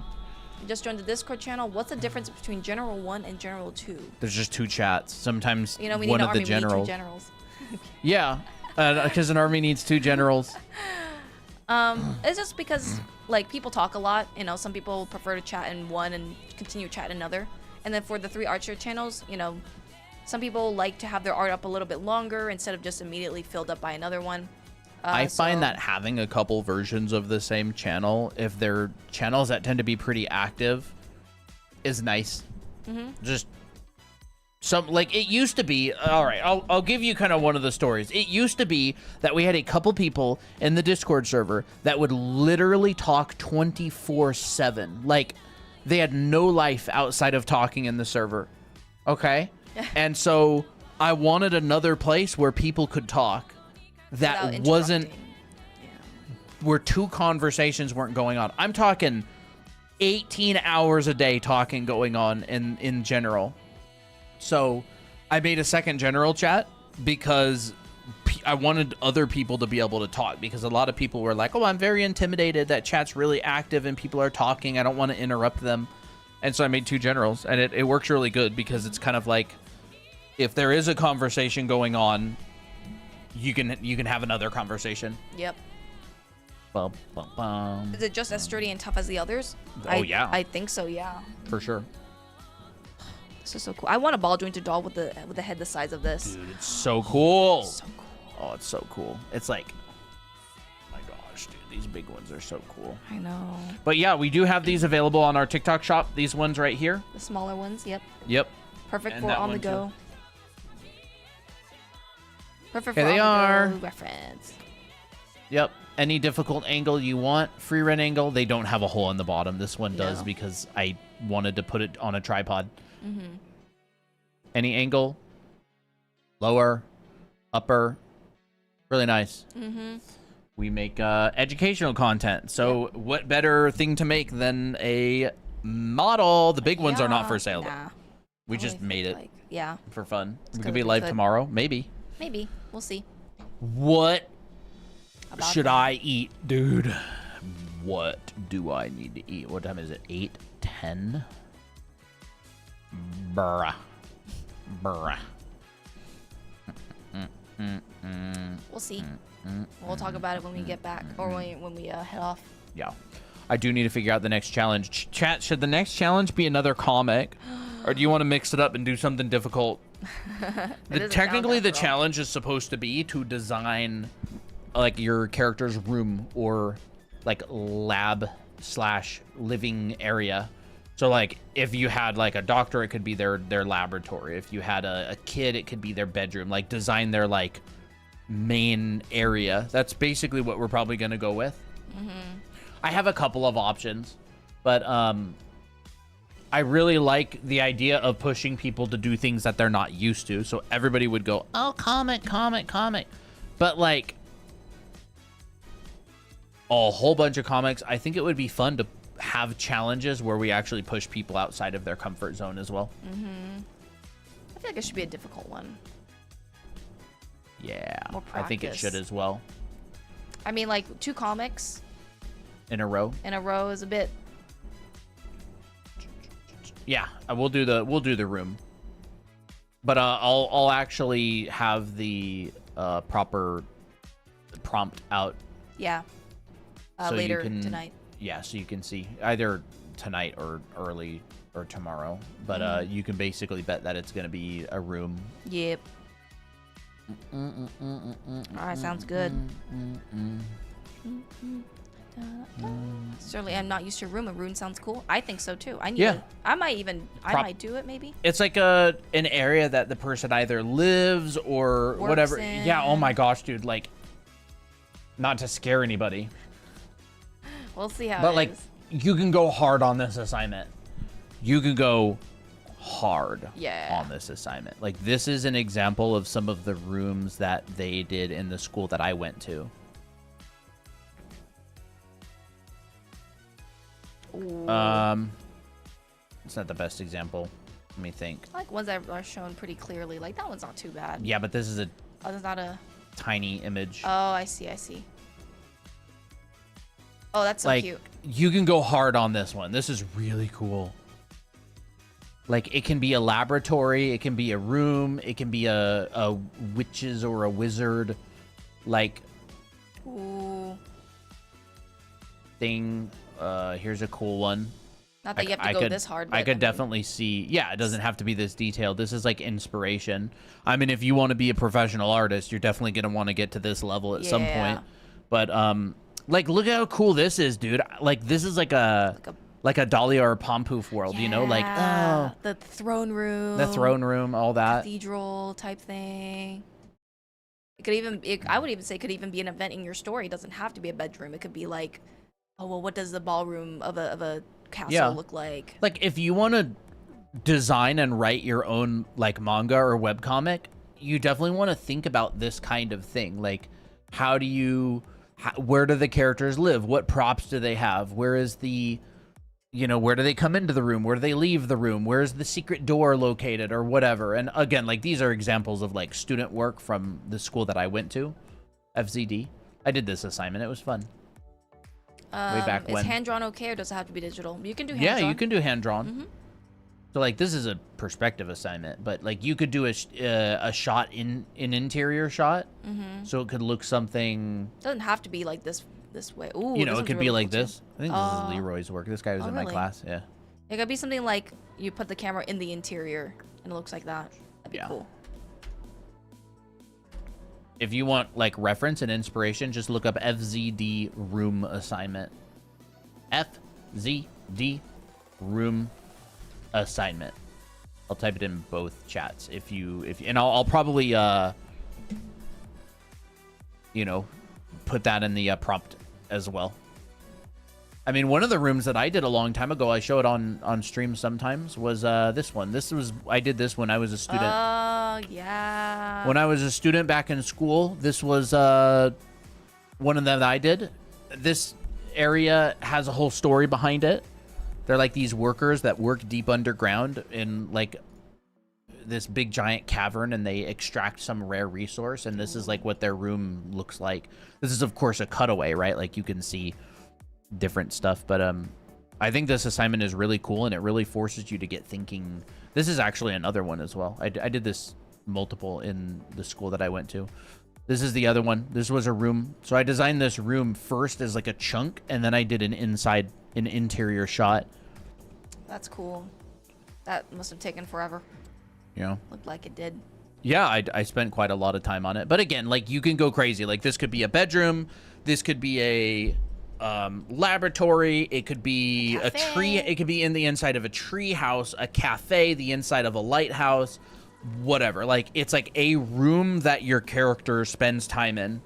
Oh, it's gonna be so fun. Yeah. I might do this challenge. This was 2016. 10 years ago, chat. Wow. That's older than some of chat. But yeah. Sounds fun. Maybe I'll do it. Maybe I do this assignment this week. I'm not sure. Could be fun. You guys have 2 weeks to do this. Feel free to start with a 3-dimensional 3D base if you want. If you want to like 3D model out like a little room or something, if that's what the sort of thing that you do, or you could just draw it. I drew that workers room that I showed before. I did that. I didn't have any 3D base with that one. So this one has no 3D. This is just all drawn and painted. But it could be fun. Yeah. Make another Mickey room illustration. That could be fun. Mickey room is cute.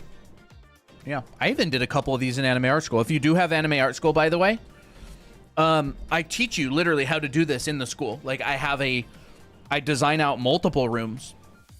Gamer room. I designed that room, did it from scratch, designed that room, started with the same base on all 3 of them, started with that one. So, like, if you do have Anime Art School and you are going through it, this is actually one of the things that we do in the school. Yeah. We design rooms. And then also the rendering. This right here, that's another one. That's another one. Exactly. That's it. Yep. There's, like, Miki and Miko bedroom type deal. Just a bunch of boxes. Yep. That's cute. Little bunk bed. Toby? He's I back. got ideas, so many ideas. Awesome. Yeah. That's great. I was even thinking, what if, just as help, right? Because a lot of people aren't very comfortable with perspective here. What if are you gonna make a base? What? Are you gonna make a base? Maybe I can make like a grid or something for chat. What do we want? Like this kind of thing? Again, this is like the intuitive perspective, right? There you go. There's our base. This is just going to be like a rough hand-drawn grid. Make it like 3-point perspective.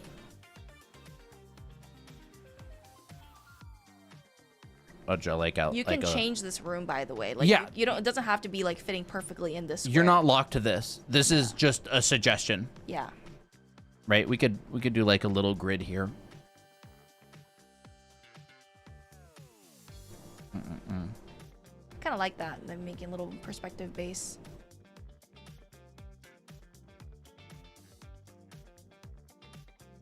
Oh, there's like a little room there. And we could do one from like a more upper angle like this. That's a good one.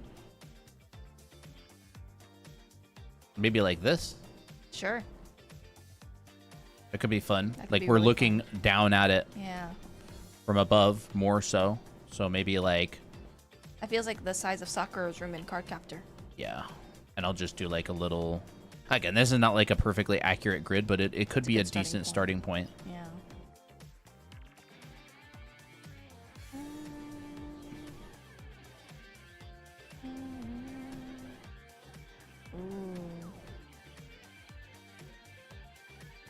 That could work. Yeah, that could work. I like There's that. one. Maybe we'll Do you do want to add one. some of the horizontals on that one as well? What? On the walls. Oh, Horizontals. yeah. Maybe what we could do is also have one that's like a little bit more side view. Like we're not looking so Down at it. down at it. Yeah, maybe something like this.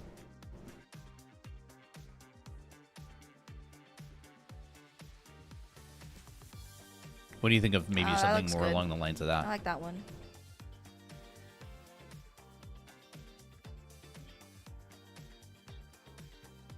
I would say this is a perspective grid like that you would start with. Again, you absolutely do not have to keep this. It's like this is your grid. Yeah, you can expand this. You can turn it a different shape. I could even just model a grid or something. Yeah. But we could do that.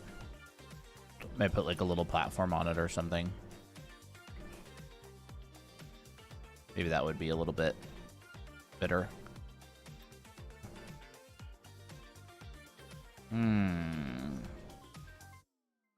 It's just box drawing basically. So there's 3 grids you could start with. Yeah. I was even thinking we could do something like this. Back wall.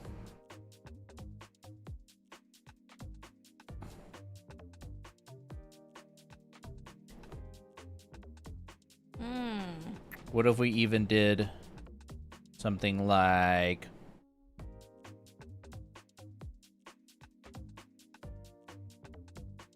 Maybe we just do like this.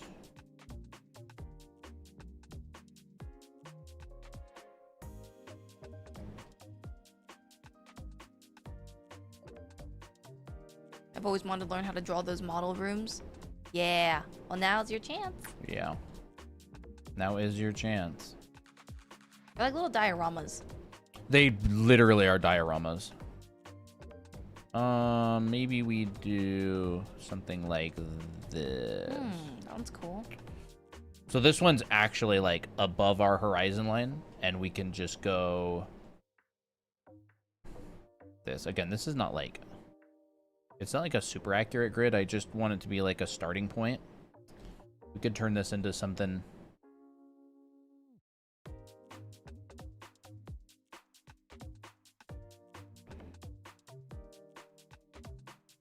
Here's your horizon line. So we could just write horizon line there. And then our convergence is going to be pretty long.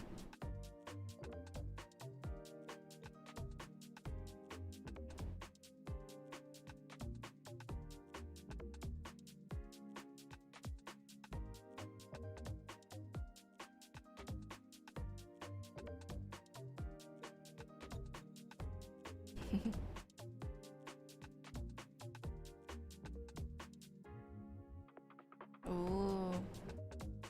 That could work. And then you decide how tall it is. Like, how tall is a person in this room? Are they this big?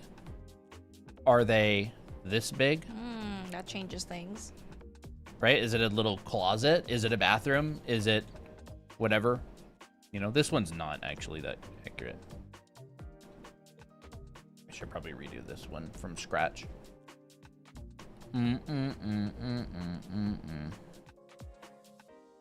We'll do this. You just gotta redo it. Yeah, might as well. Okay, I gotta use the bathroom. Do it.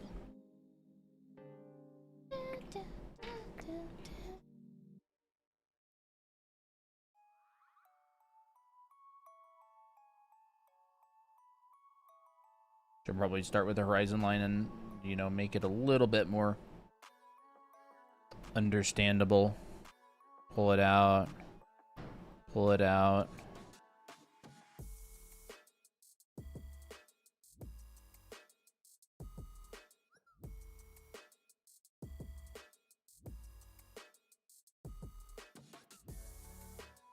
Nice rough little room.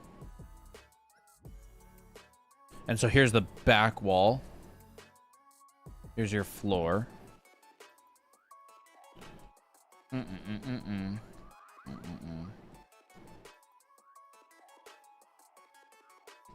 Maybe we'll just do this one instead of that one.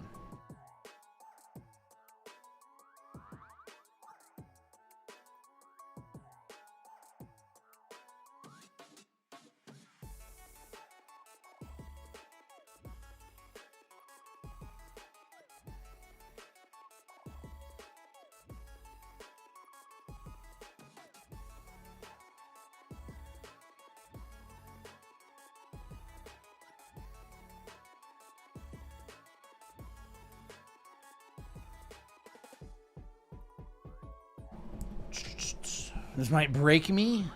Do it. I mean, you don't have to do it, but like, I think this is a really fun assignment. I think it's fun because there's a lot of design and thinking involved.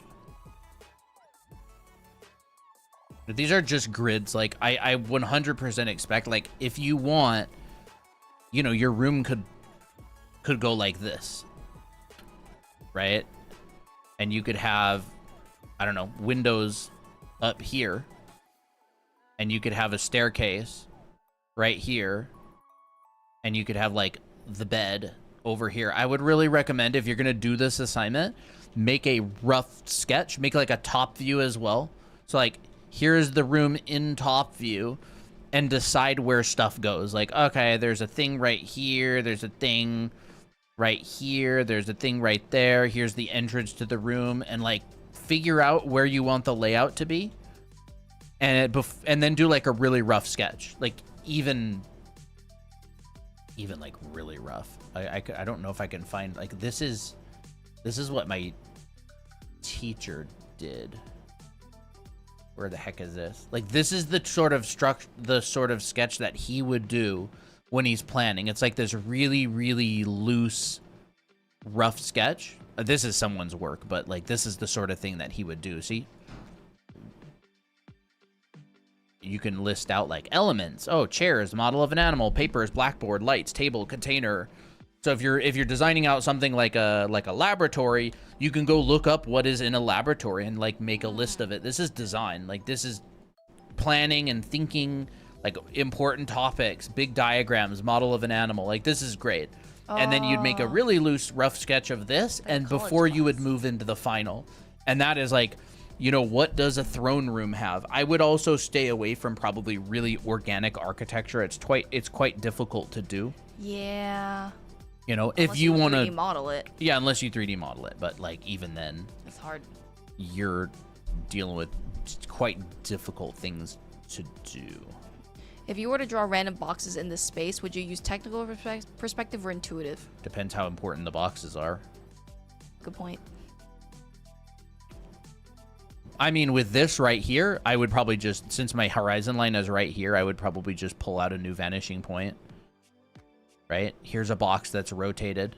And then I would be able to, you know, pull this out like that. Like, there's a rotated cabinet in the room. And I just did a 1-point perspective cabinet.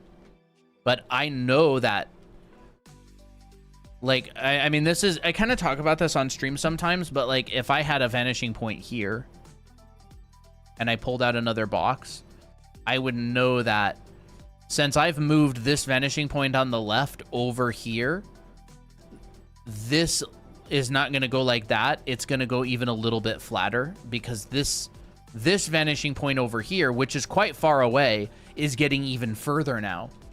So I would probably use like shorthand, right? If I did like this, shoop, shoop, it'd be like,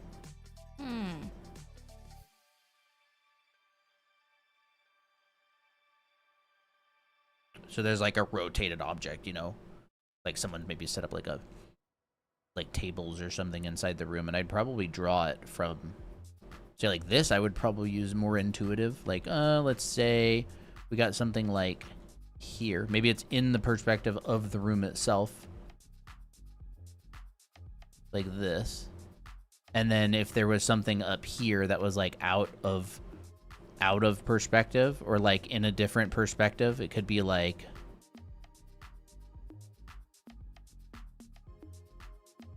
that, you know, maybe like a box or something over there.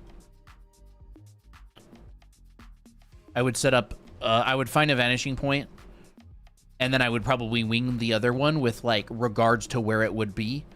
It'd be further. If I were to like hang something from the ceiling, I'm just like, okay, this is a pretty long lens. Vanishing points are pretty far apart. If it's a cylinder, it'd be a pretty, these ellipses, it wouldn't be like this, unless it's tilted, right? So if I have something on the ground that's like tipped over, I would go vanishing point right here. And then this one is going to be quite far over that way. But essentially, this would be the minor axis right there. That's what I would think about. New vanishing points and all that sort of thing. But, yeah. Of course, you don't have to be like a sweat about it. You can just have fun and do whatever you want. Like I said, not very many people are going to want to do this week's. I would suggest you do it because...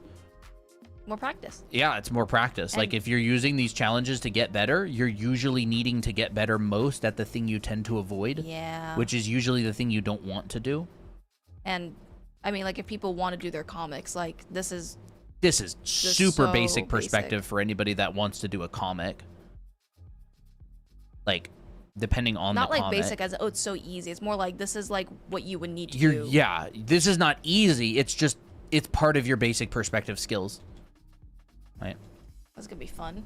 Yeah, I don't even really know what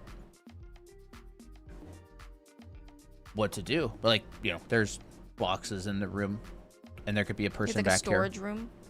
Yeah, could be a storage room. If it's a storage room, I'd probably go like, oh yeah, we'll put like some storage racks right here. So there's one, and maybe they're lined up with the wall. So this storage rack, how tall are storage racks? Oh, maybe they go up like this high. Okay, so that high. There's a storage rack. They're pretty deep. Storage racks a lot of the time will be pretty deep. Okay, now we have another storage rack, and let's just say this one's like a little bit out of perspective, maybe. Maybe like that. This goes back to my horizon line. And then this would come out like that. Maybe this one's out of perspective. And this goes really out. Maybe like this. Do you have a breakdown, the drawing guide for starting drawing? What do you mean by that? We have a school. We do have a school. We have an entire school online where I teach all of this kind of stuff. You can check it out on our profile. Anime art school. And I would like divide this up. I go, here's half, quarter, and then each of these would be a shelf. Shelf. This one's, or even with our eye level, right? If there's boxes on the shelf, it's like maybe there's one right there, maybe. And I'd just choose like a couple different vanishing points, and I'd use those for the different things. Like I would go, you know, the room is in perspective 1, this is in perspective 2, and this is in perspective 3. And then I'll just like use those 3 throughout. Like maybe I have an object over here that's like, you know, rotated in perspective 2. I'm not gonna like choose a new vanishing point every single time. Probably you only need a couple different, like, interesting, to make it easier on myself. Right, here's a big box, and like, I mean, do you guys have a guide for starters? Guide for starters? I mean, yeah, we built a school for people who are starting. That is our guide. That is the guide. It's a year long. It's a large program that teaches you the fundamentals. So like, I mean, that's the only guide that we have, is like a big school. It's like a college. I mean, but it is definitely built with people who are just starting in mind. It is a complete program that starts you from the very beginning. If you're talking about like a free resource, we stream all the time. We stream all the time, yes. Yeah, so like if you want a free resource, these streams, we stream literally all the time, answer questions and chat constantly. But yeah, it's like Ooh, a little room with stuff in it. Very nice.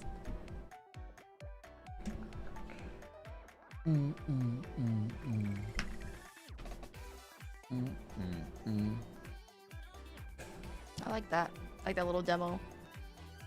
I can show you the perspective I used for this one. It's 3-point. 1. It's very, very 3-point.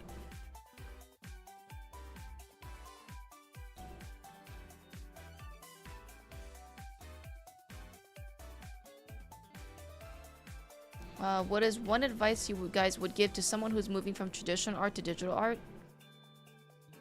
Probably just start with what you're used to. Try to recreate what you're already used to in digital, instead of like jumping into all of the layers and layer settings and brush types and everything. Like if you're just starting digital art, just use brush, eraser, and like 2 layers, and just try to get comfortable with that, and then slowly expand. Yep. You will get used to it.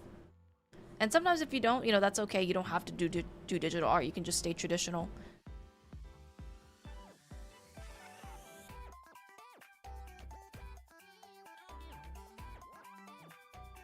I think some people want to go into digital art because they feel like they have to because everyone else is doing it. But there's a lot of artists that don't do digital at all. Oh, this is really nice. That's my grid for this room. It's just a simple 3-point perspective grid. I'll give you this grid as well if you want. Sounds good. Here's a grid. You can see the box in there already. Yeah, there's a lot of boxes you could choose in here. Yeah.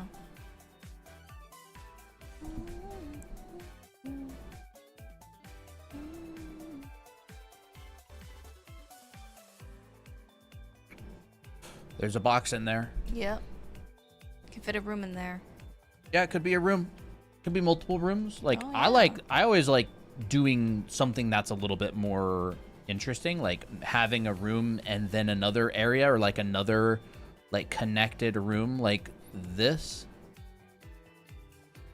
Oh, that's cool.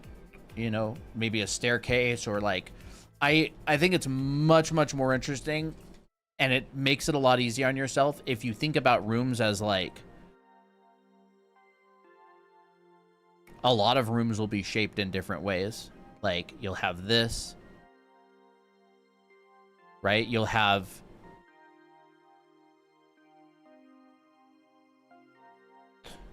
this. This will be the floor plan, like a bedroom. Like a lot of rooms are squares and rectangles as well. Like you can do good designs with those. And then you can sort of like puzzle piece these together as well. Oh. And then you could go, oh, that would be fun. You draw out a little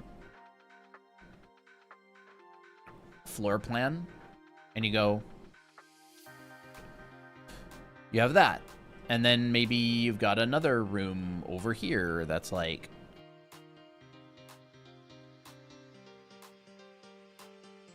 that. Like this is immediately already much more interesting to me.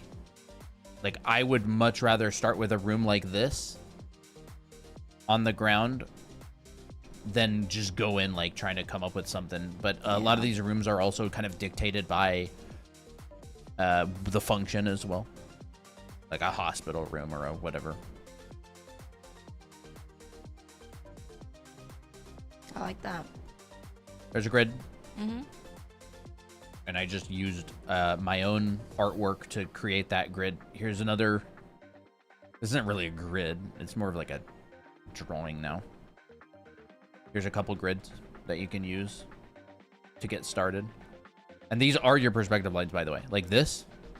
These go through. These are... They don't stop. Yeah, they don't stop. They go through. That's a good point. So if you want to expand the room, you just follow the lines out. Very rough little grids. They're pretty wobbly, but you can get a good start from them. Mm-hmm. Very nice. I have no idea what to have for dinner tonight. We have some pot stickers left. Think about it. Oh, that's cool. Yeah. This looks like their final design. Yeah.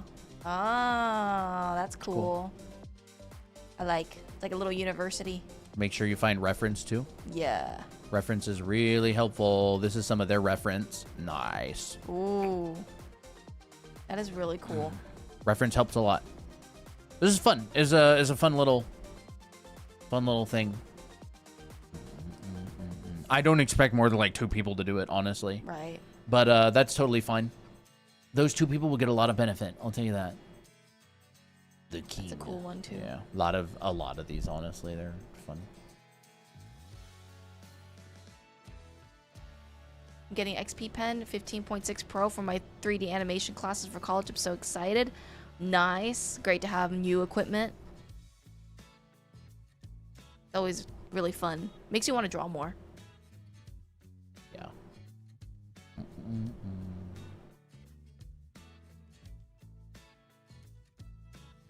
Well, I think that is probably going to be it. Mm-hmm. Thank you, everybody, for hanging out and showing up. Yeah. It was a wonderful show. Wonderful tutorials. Yeah. Fun. A lot of fun stuff today. We did some of this silliness. Organic blobs melting. Melting sleeping dinosaur blobs. Yeah.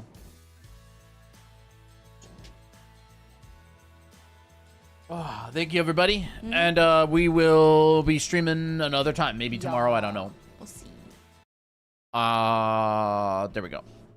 I love the sleeping dino. Dino. Dino. Dino. Meow. Meow, meow, meow, meow. Meow, meow, meow. Meow, meow, meow, meow. Bye-bye. See you.